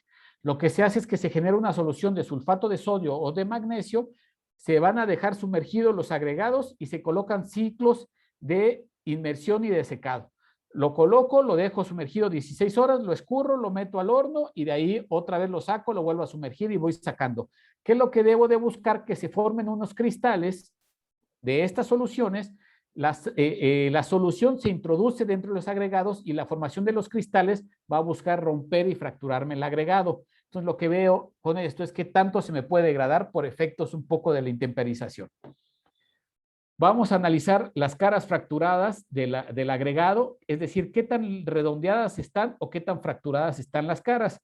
¿Por qué hago este ensayo? Para ver, si yo tuviera puros de esto, por ejemplo, puros agregados de río o canicas incluso, ¿qué es lo que pasa? Cuando llega la carga, un agregado contra el otro se desliza y no me genera una estructura que se trabe y que me dé soporte, sino lo que pasa es que se desplaza la mezcla y me deforma y me generaría lo que son las roderas. Entonces, yo busco precisamente que no se me genere esta condición, sino al contrario, que me genere una estructura tal que se atore una partícula con la otra y evite el desplazamiento. Que el agregado se atore una partícula contra la otra y no me deje que se vaya a desplazar. ¿Ok? Ya está. Nosotros buscamos que al menos tengamos el 90%, dependiendo de los proyectos, hay muchos en los cuales piden que sea el 100% de las partículas fracturadas. Incluso si yo tengo agregado de río, lo que puedo hacer es triturarlo y que ya me quede de esta forma también, ¿no? De tal forma que cumpla con lo que estoy buscando. Otro ensayo más es la forma de las partículas. ¿Qué es lo que voy a medir? Que mis partículas no estén demasiado alargadas o demasiado aplanadas, sino que estén más cúbicas. ¿Por qué busco esto? Porque estas partículas, si están demasiado alargadas o demasiado lajeadas, lo que me va a pasar es que se pueden fracturar por el proceso de fabricación, por la llegada del rodillo, al estar tan delgadas y tan delgadas, lo que va a pasar es que se me rompe y entonces yo suponía que tenía una cierta granulometría y al momento de que pase esto, voy a terminar con otra granulometría. Eso es por un lado. Por otro, se me rompe el agregado y me queda expuesto el agregado sin estar cubierto por asfalto, porque muchas veces sucede incluso ya en el proceso de tendido. Entonces, hay veces que incluso hasta se alcanza a apreciar al momento que está pasando los rodillos, como le llamamos aquí, queda palomeado. Es decir, se ven puntitos blancos ya en el agregado, nada más donde se fracturó este. Y es muchas veces por esta condición de la forma de la partícula que tenemos precisamente. Vamos a evaluarle también. En México tenemos ahorita por ahí 3 ensayos, al menos en lo que maneja la MAC, tiene 3 ensayos de desprendimiento. Este es el ASTM 3625, que es un ensayo de ebullición. Les voy a ser sincero, a mí ninguno de los 4 me convence por completo, pero ahí combinando y haciendo algunas cosas, creo que podemos tener un poco de luz. Básicamente lo que hacemos es combinamos agregado grueso con asfalto, lo colocamos dentro de un recipiente que tiene agua en ebullición y después de ese tiempo retiramos el agregado y por inspección vemos qué tanto del agregado está cubierto con película asfáltica o ya lo perdió. Básicamente lo que queremos es ver precisamente qué tanto sí hay afinidad entre el agregado grueso y el asfalto. Otro ensayo es este que se le conoce como el método australiano, en el cual yo coloco asfalto en una charola, introduzco unas partículas de asfalto, de agregado, lo voy a dejar a 50 grados centígrados inmerso en agua por 5 días, y de ahí lo retiro y voy a tratar de desprender, así como le están haciendo acá, cada una de las partículas. ¿Qué es lo que sucede? Que si hay muy buena afinidad entre el asfalto y el agregado, una vez que yo hago y jalo el agregado, se viene con todo y una parte de asfalto. Cuando hay mala afinidad, pues jalo el agregado y se viene sin nada de asfalto, ¿no? Entonces, lo que se busca es ver precisamente qué tanto hay desprendimiento al momento de que yo hago esto. A mí este ensayo me gusta más para capas de rodadura, porque al final de cuentas, pongamos un ejemplo, un sello, ¿no? Un riego de sello, a final de cuentas, pues básicamente va a estar sometido y es posible que esta capa de asfalto sea la liga que yo coloco mis partículas de sello y si no hay buena afinidad se me va a desprender fácilmente con lo que es el ronceo, con la tracción que generan los vehículos. ¿Ok? Entonces este ensayo a mí más que para la mezcla asfáltica me gusta más para las capas de rodadura. Tenemos un método AMAC y un método ST que es exactamente el mismo. Básicamente coloco, en el de la AMAC coloco partículas de grueso cubiertas de asfalto, las pongo en agua y las voy a poner a girar varios ciclos. Y después de ese tiempo lo que voy a hacer es observar cuál es el desprendimiento que tuvo el agregado. En el caso de esta otra norma que tenemos ahí de la Secretaría, de la SCT, que es, digamos, por ahí la dependencia que se encarga de toda la administración de las carreteras en México, la única diferencia es que en este me pide que yo lo haga con el óptimo, lo cual a mí me parece muy bien porque me pide que coloque no solo gruesos, sino coloque finos y coloque toda la mezcla de agregados con el contenido óptimo de asfalto. Me parece a mí bien porque en los otros que hacía solo con el grueso, pues de entrada puedo estar perdiendo de ese polvo que me puede estar generando problemas de adherencia. Lo único por lo que a mí no me gusta mucho es que lo puedo realizar hasta que ya tengo el óptimo, hasta que ya terminé mi diseño y en ese momento sabría si requiero o si tiene mi agregado algún problema de este tipo, ¿no? Es nada más esa parte. Vamos con los del agregado fino.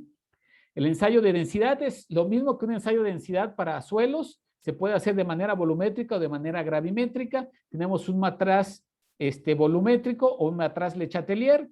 Lo que hacemos es colocamos material.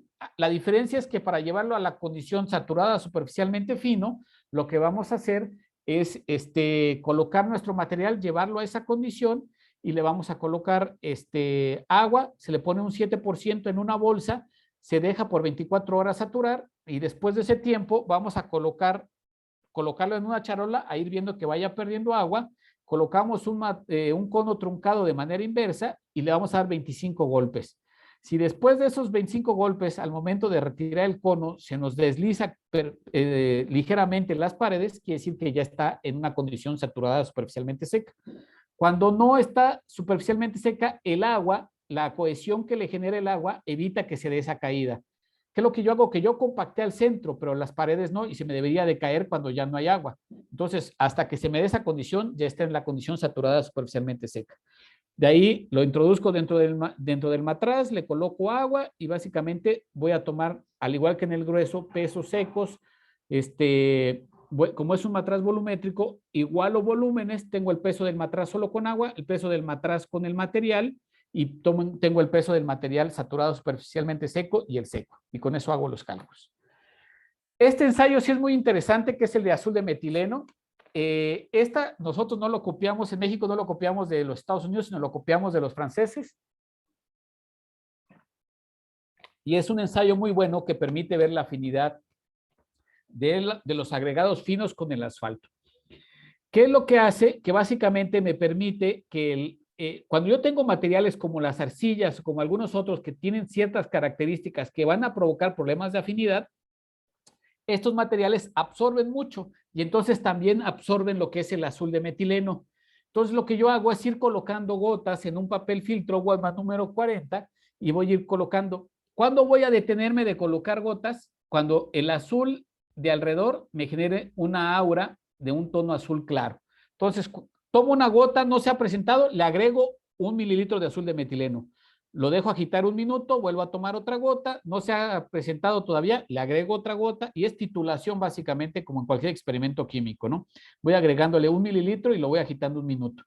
Y lo que busco es que en este contorno aquí se ve un azul fuerte. Me tiene que formar una especie de halo, es decir, como si fuera una lucecita de un azul cian claro.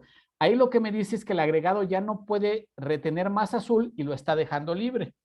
Y entonces eso les decía, me habla un poco del comportamiento que voy a tener. Y es un ensayo rápido, fácil, que me puede ahorrar muchos problemas en cuanto a afinidad, en cuanto a afinidad del agregado.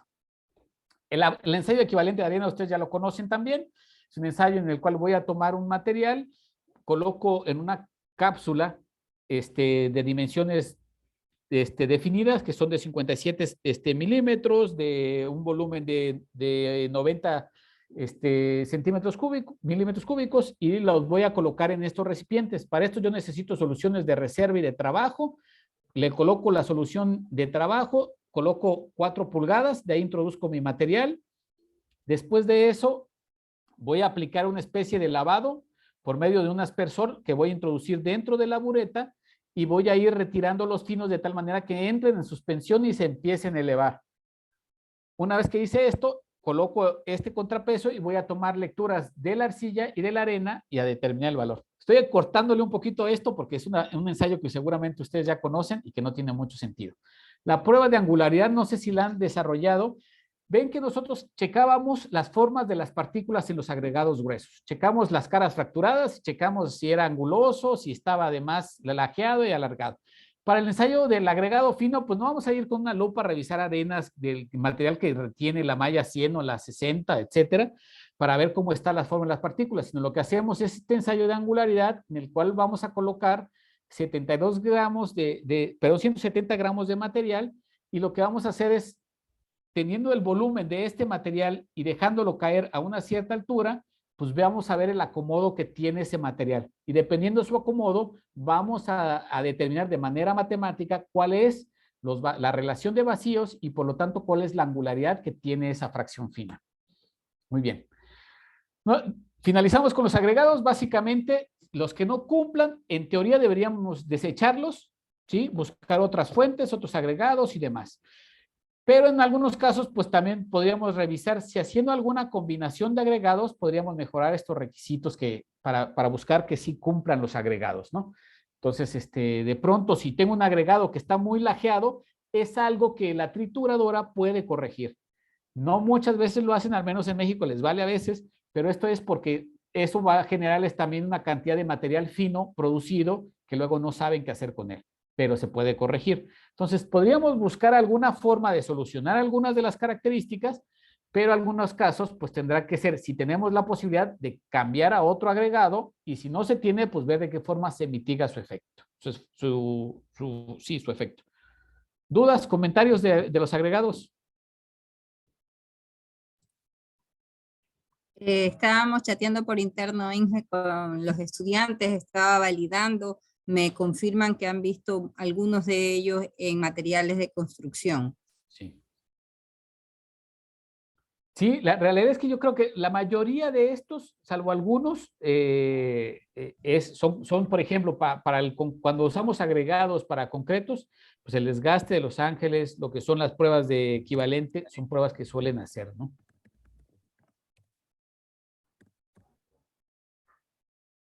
De pronto, si incluso tuvieran alguna duda de alguna en particular, si gustan, podríamos de pronto hacer algo para que los muchachos de aquí del laboratorio, ya sea que de manera directa o grabada, les pasáramos, por ejemplo, alguna ejecución de algún ensayo en particular que tuvieran interés de ver de manera más puntual también, ¿no? Ah, interesante, gracias. Una consulta, usted habló de lo del CBR, ¿sigue siendo el ensayo para determinar la resistencia de los materiales o ya van a módulos? La realidad es que para empezar, somos muy pocos los que tenemos el equipo para hacer la ejecución de los ensayos de módulos. Entonces, la gran mayoría de los diseños y de lo que se hace todavía con CBR y con correlaciones de CBR a módulo. En algunos casos se toman por ahí algunas zonificaciones que se han hecho, algunas investigaciones de algunos materiales en particular, pero en general es la correlación todavía en su mayoría que se hace de un material del CBR con el módulo resiliente. ¿Pero de la correlación de los ábacos de la AASHTO o de ensayos que han hecho ustedes y han sacado la fórmula de correlación? No, la mayoría son de la correlación de AASHTO, de las más recientes en general, no de la primera, sino ya de la segunda, digamos, que sacó AASHTO, pero de cualquier forma de esa.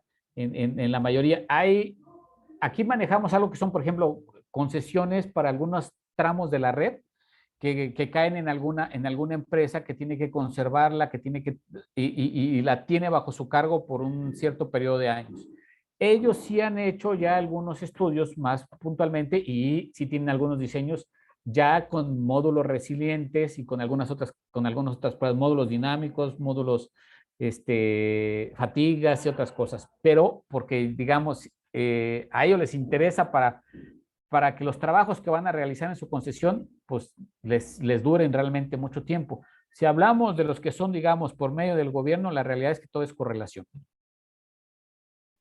Solo los concesionarios son los que más sí han explorado algunas otras cosas para tener valores más certeros de esos materiales en su tramo en particular.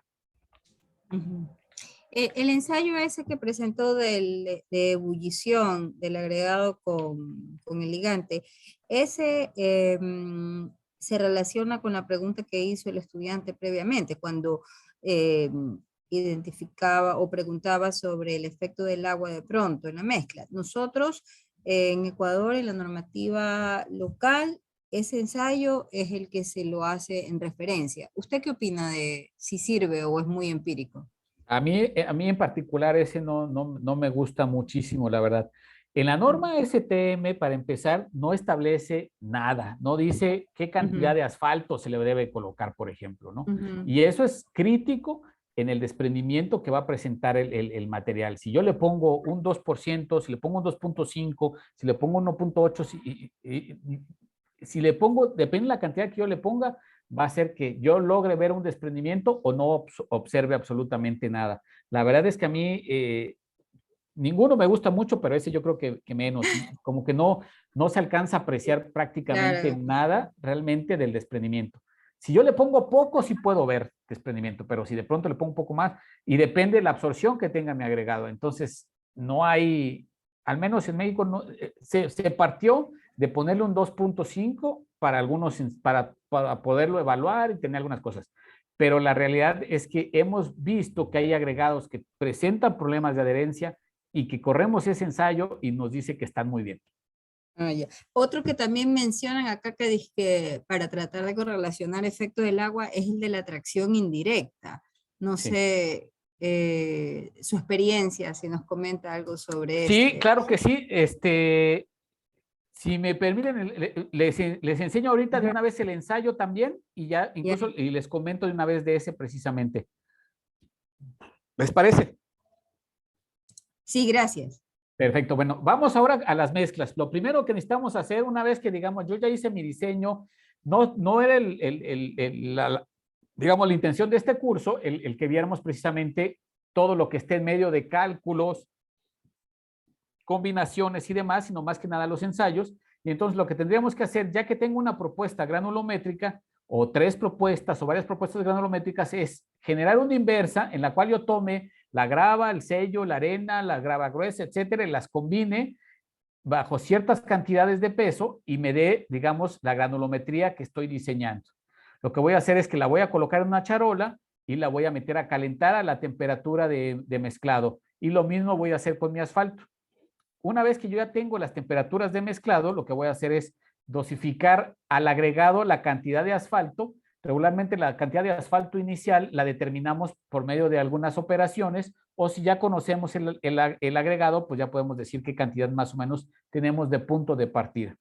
Y con eso, pues mezclamos el asfalto, lo combinamos y lo vamos a regresar nuevamente al horno para que tenga un tiempo de curado. La idea de este tiempo de curado es que nos simule o tome el agregado la absorción que deba de tener, porque regularmente nosotros no vamos a estar tirando la carpeta al pie de la planta, sino que tiene que llevársela el camión, va a llegar la extendedora, va a estar ahí un tiempo y se va a dar una absorción. Entonces necesitamos tomar en cuenta esa absorción. El tiempo de curado va a depender de la absorción que tenga el agregado. Si el agregado tiene una absorción combinada de menos del 2%, lo vamos a dejar 2 horas. Si es más del 2%, lo vamos a dejar 4 horas.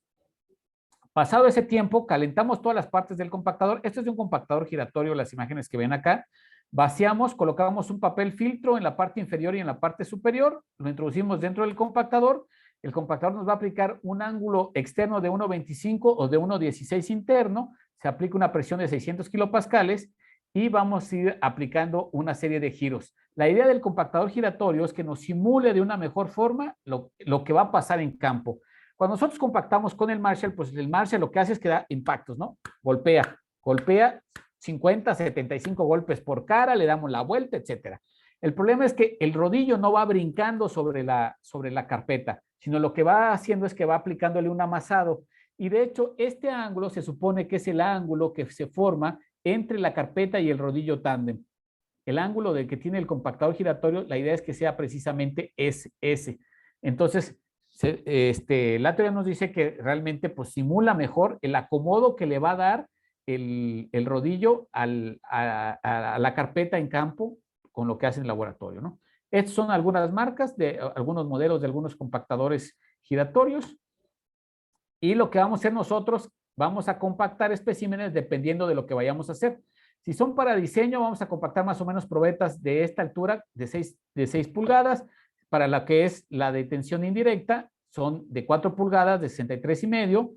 Y para lo que son pruebas de deformación permanente, ya sea Hamburgo, rueda cargada, pista española, APA, etcétera, son estas. Para módulos dinámicos, para fatiga, son aproximadamente estas las dimensiones. Entonces, hablamos hace un rato del efecto que tiene el agua en la carpeta, ¿no? Entonces, precisamente para ver la susceptibilidad al daño inducido por humedad, lo que hacemos acá nosotros es correr la prueba de tensión indirecta, llamándola TCR, y vamos a hacer una evaluación entre especímenes no acondicionados y los sí acondicionados.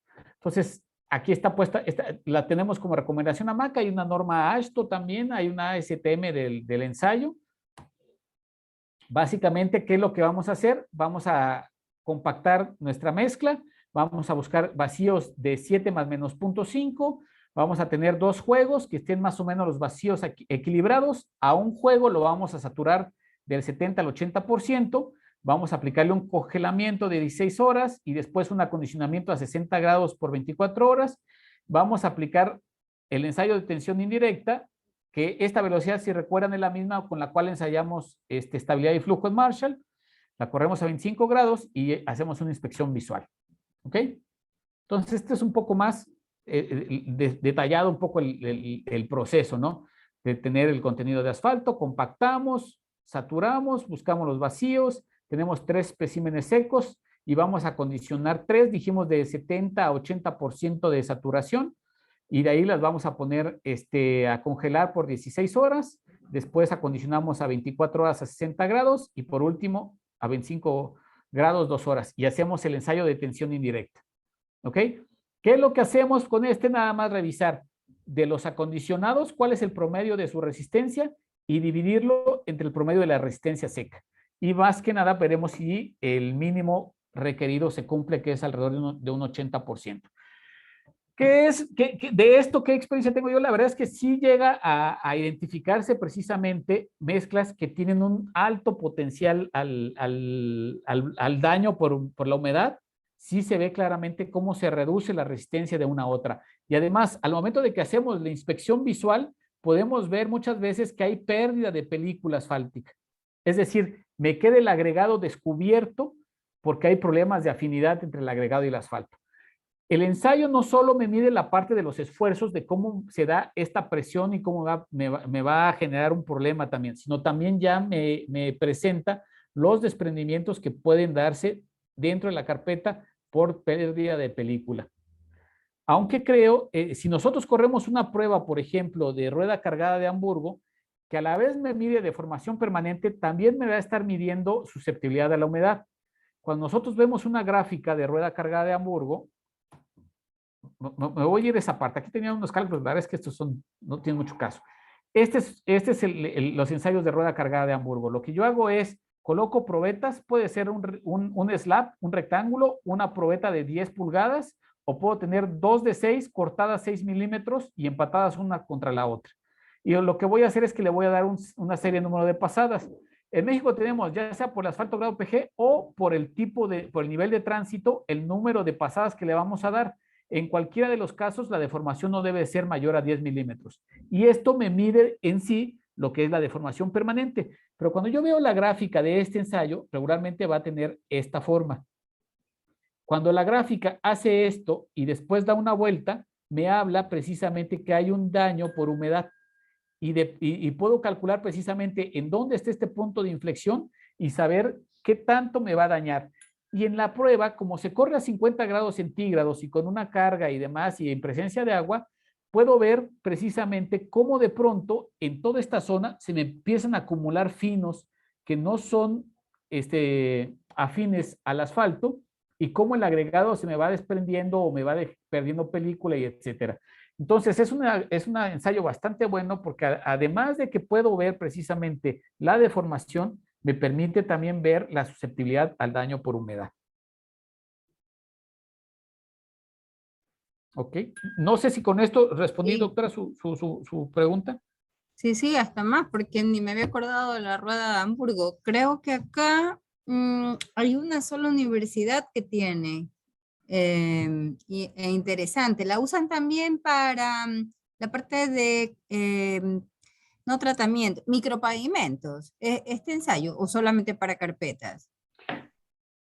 Se puede, la verdad es que es más para carpetas. Incluso el Ajá, me ensayo decía. como tal, la norma dice que no se corra en espesores, por ejemplo, inferiores a 38 milímetros, que muchas veces sería ya el Ah, espesor de una capa 38, de no, rodadura. ya capa, sí, sí, ya, claro, claro. Hay quien ha puesto las dos capas, por ejemplo, la parte de la carpeta con el tratamiento y a correrlo. El problema es que si de pronto se presenta un algo, no alcanzamos a nosotros a identificar cuál es el del problema realmente, ¿no? ¿Dónde está? O sea, por deformación muchas veces no va a ser tanto y la parte de humedad de pronto también se ve afectada por las capas de abajo y entonces es ya muy difícil el poder identificar cuál de las dos es la que está por ahí generando algún problema. Y si es muy delgada la capa, si alguna vez intentamos nosotros correr alguna cosa, la deshace. Sin importar que en campo esté bien y demás, la ponemos y el ensayo no está hecho para eso. Seguramente por Claro, eso no la tiene normativa, sentido. seguramente por eso la norma no, establece que no sea menor a 38 milímetros, porque sí, la despedaza por completo. Así es. Ingeniero, estamos a pocos minutos, los estudiantes tienen otra clase después, Sí, pero hay unas preguntas. A ver, claro, claro. Andrea, estaba por Adelante, interno, adelante. no, estaba un poco temerosa de interrumpirlo, pero ya, No, adelante, por Andrea, favor. dele. Ok. Buenas tardes. Sí, me Hola, buenas pareció tardes. curioso el ensayo de azul de metileno. Estuve leyendo un poquito y habla sobre la permanencia del halo azul. No sé si me podría explicar un poquito más sobre ese ensayo. Sí, mira, ¿Y qué nos indica? básicamente lo que sucede es que, digamos, materiales como las arcillas o algunos otros que van a presentarnos problemas de afinidad, tienen una propiedad que absorben mucho. Entonces, lo que hace este material, nosotros lo que vamos a hacer es que colocamos 1 gramo nada más, 1 gramo del material, de un material que pase la malla 200, lo vamos a diluir en 30 gramos de agua y lo vamos a poner agitando. Lo colocamos en un plato que está de estos que tienen el agitador magnético todo el tiempo. Y lo que vamos a hacer es que le vamos a ir adicionando una solución de azul de metileno. El azul de metileno es un polvo tal cual, y vamos a generar nosotros una solución que sea de 1 a 1000. Quiere decir que le colocamos 1 gramo en 1 litro, ¿sí? Esto quiere decir que tenemos 1 mililitro en 1 miligramo, ¿ok? Colocamos en una bureta y vamos a irle abriendo y le vamos a adicionar 1 mililitro, dejamos que se agite 1 minuto y tomamos una gota. Voy a regresar hasta donde está este. Y entonces lo que nos va a decir esto es que entre más capacidad tenga el material de absorber este azul de metileno, es decir, entre más gotas necesitemos nosotros colocar, es que es un material que presenta problemas de afinidad con el asfalto. Estas propiedades de absorción que tienen nos van a hablar también de la forma en la que no se relaciona de manera afín al asfalto. Si yo coloco un material que no me va a absorber casi nada de esto y a la primera o segunda o tercera gota me aparece, lo que me va a decir es que es un material que no tiene problemas con el asfalto. Entonces, ¿cómo voy a saber? Aquí en este video no se alcanza a apreciar, pero lo que sucede es que yo coloqué la gota y aquí a un lado me va a generar un halo. Si te fijas, ahorita tiene un contorno, pero es un azul oscuro, es un azul fuerte. Entonces, lo que yo voy a estar buscando es que sea un azul clarito, como si de pronto tuviera luz en la parte externa. Por eso le llaman halo como tal, porque es un azul cian clarito que está ahí en el contorno de la gota. Y en ese momento sé que ya lo alcancé. Pide la norma que se haga una verificación, que yo lo deje 4 minutos más para completar 5 y vuelvo a tomar otra gota para verificar que efectivamente ya alcancé ese punto. ¿Sí? Interesante. Sí, sí. Muchísimas gracias. No, no hay de qué. ¿Había otra pregunta? Yo tengo una pequeña pregunta, un poco sobre lo que habló casi al inicio, Sí. referente al muestreo. Ingeniero, usted nos indicó que deberíamos, para evitar para tener una muestra más representativa de del todo que nosotros tenemos, se debería optar por no hacer pilas de material muy altas. Así es. Entonces, me gustaría, en base a su experiencia, que nos ayude con una altura estimada en la cual podamos, o sea, que no se considere tan alta ni tan baja, porque asumo que una pila muy baja nos demandará más espacio para almacenar el elemento. Entonces, ¿cuál sería un tamaño óptimo de la pila? Depende un poco de las características de los materiales, porque muchas veces, por ejemplo, si hablas de una arena, en algunas ocasiones es más fácil homogenizarla y volverla a incorporar. Lo recomendable sería alrededor de 3,5 metros, que no rebase esa parte. Si ya te estás yendo más allá de eso, la idea es que te va a generar, sin importar el material que sea, te va a generar problemas. De ahí podría reducirse un poco más si hablamos de un material que tenga, que sea una grava con finos, una grava que le llamamos aquí de 3/4 a finos, por ejemplo, que tiene todos los tamaños, necesitas reducirlo un poco. Como bien dices, es crítico el problema del espacio en la planta, porque aunque yo muchas veces necesito tener en mi almacén suficiente, porque voy a estar produciendo de manera continua y puede de pronto no alcanzarme el material que yo tenga, entonces necesito tener en mis almacenes mucho material y eso me lleva a que si tengo con altura baja, pues necesite mucho espacio que no siempre voy a tener en la planta. Entonces, ¿qué puedo hacer en esos casos? Buscar la forma de pronto, si necesito elevar un poco más mis pilas, un espacio que yo pueda homogenizar mis materiales. O sea, lo tengo que tener esas características, ok, pero antes de alimentar la planta, antes de alimentar las tolvas, que pueda homogenizar un poco los materiales buscando reducir el efecto de esa clasificación que pueda darse. Que no llegue solo el trascabo y tome de la parte de abajo y vaya colocándolo en las tolvas, alimentando la planta, porque de pronto me va a salir que la mezcla me va a salir muy gruesa, pero cuando llegue ya la parte fina ahora me va a dar lo opuesto. Y muchas veces en la planta están súbele al grueso, bájale al grueso y están dando tumbos y tumbos y nunca llegan a ajustar la planta, pero se debe más a la forma en la que estaba almacenado y estamos tomando los materiales más que a la característica propia del agregado. La segregación.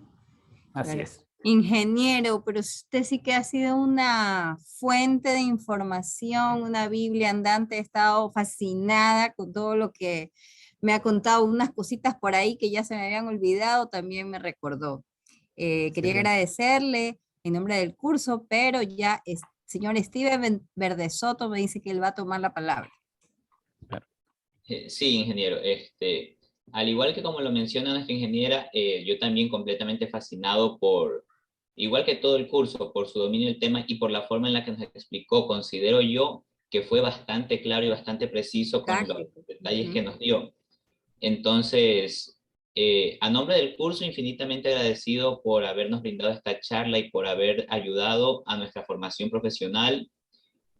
A nombre de todo el paralelo 2 de pavimento, muchas gracias por compartir con nosotros esta información que usted ha recolectado a lo largo de sus estudios y su experiencia.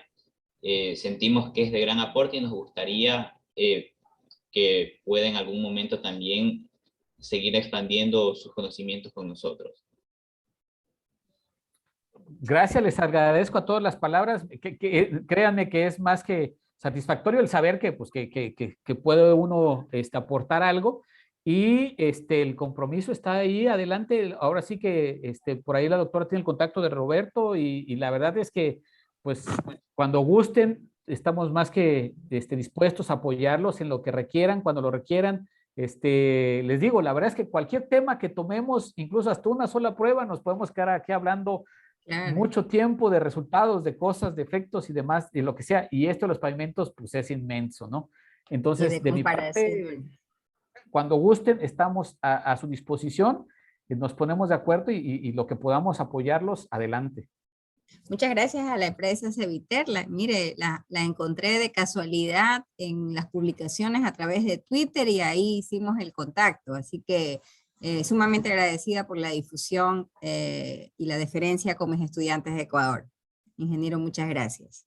Gracias a ustedes, muy buena tarde. Le damos un aplauso virtual también. Los muñequitos y los emoticones, a ver, ahí le ponemos eso, las reacciones. Muchas gracias, Inge. Saludos. Saludos, que estén muy bien. Muchas gracias. Chao chicos, nos vemos el jueves. Chao, Miss. Chao, muchas gracias. Ingeniero, muchas gracias. Muchas gracias. Gracias.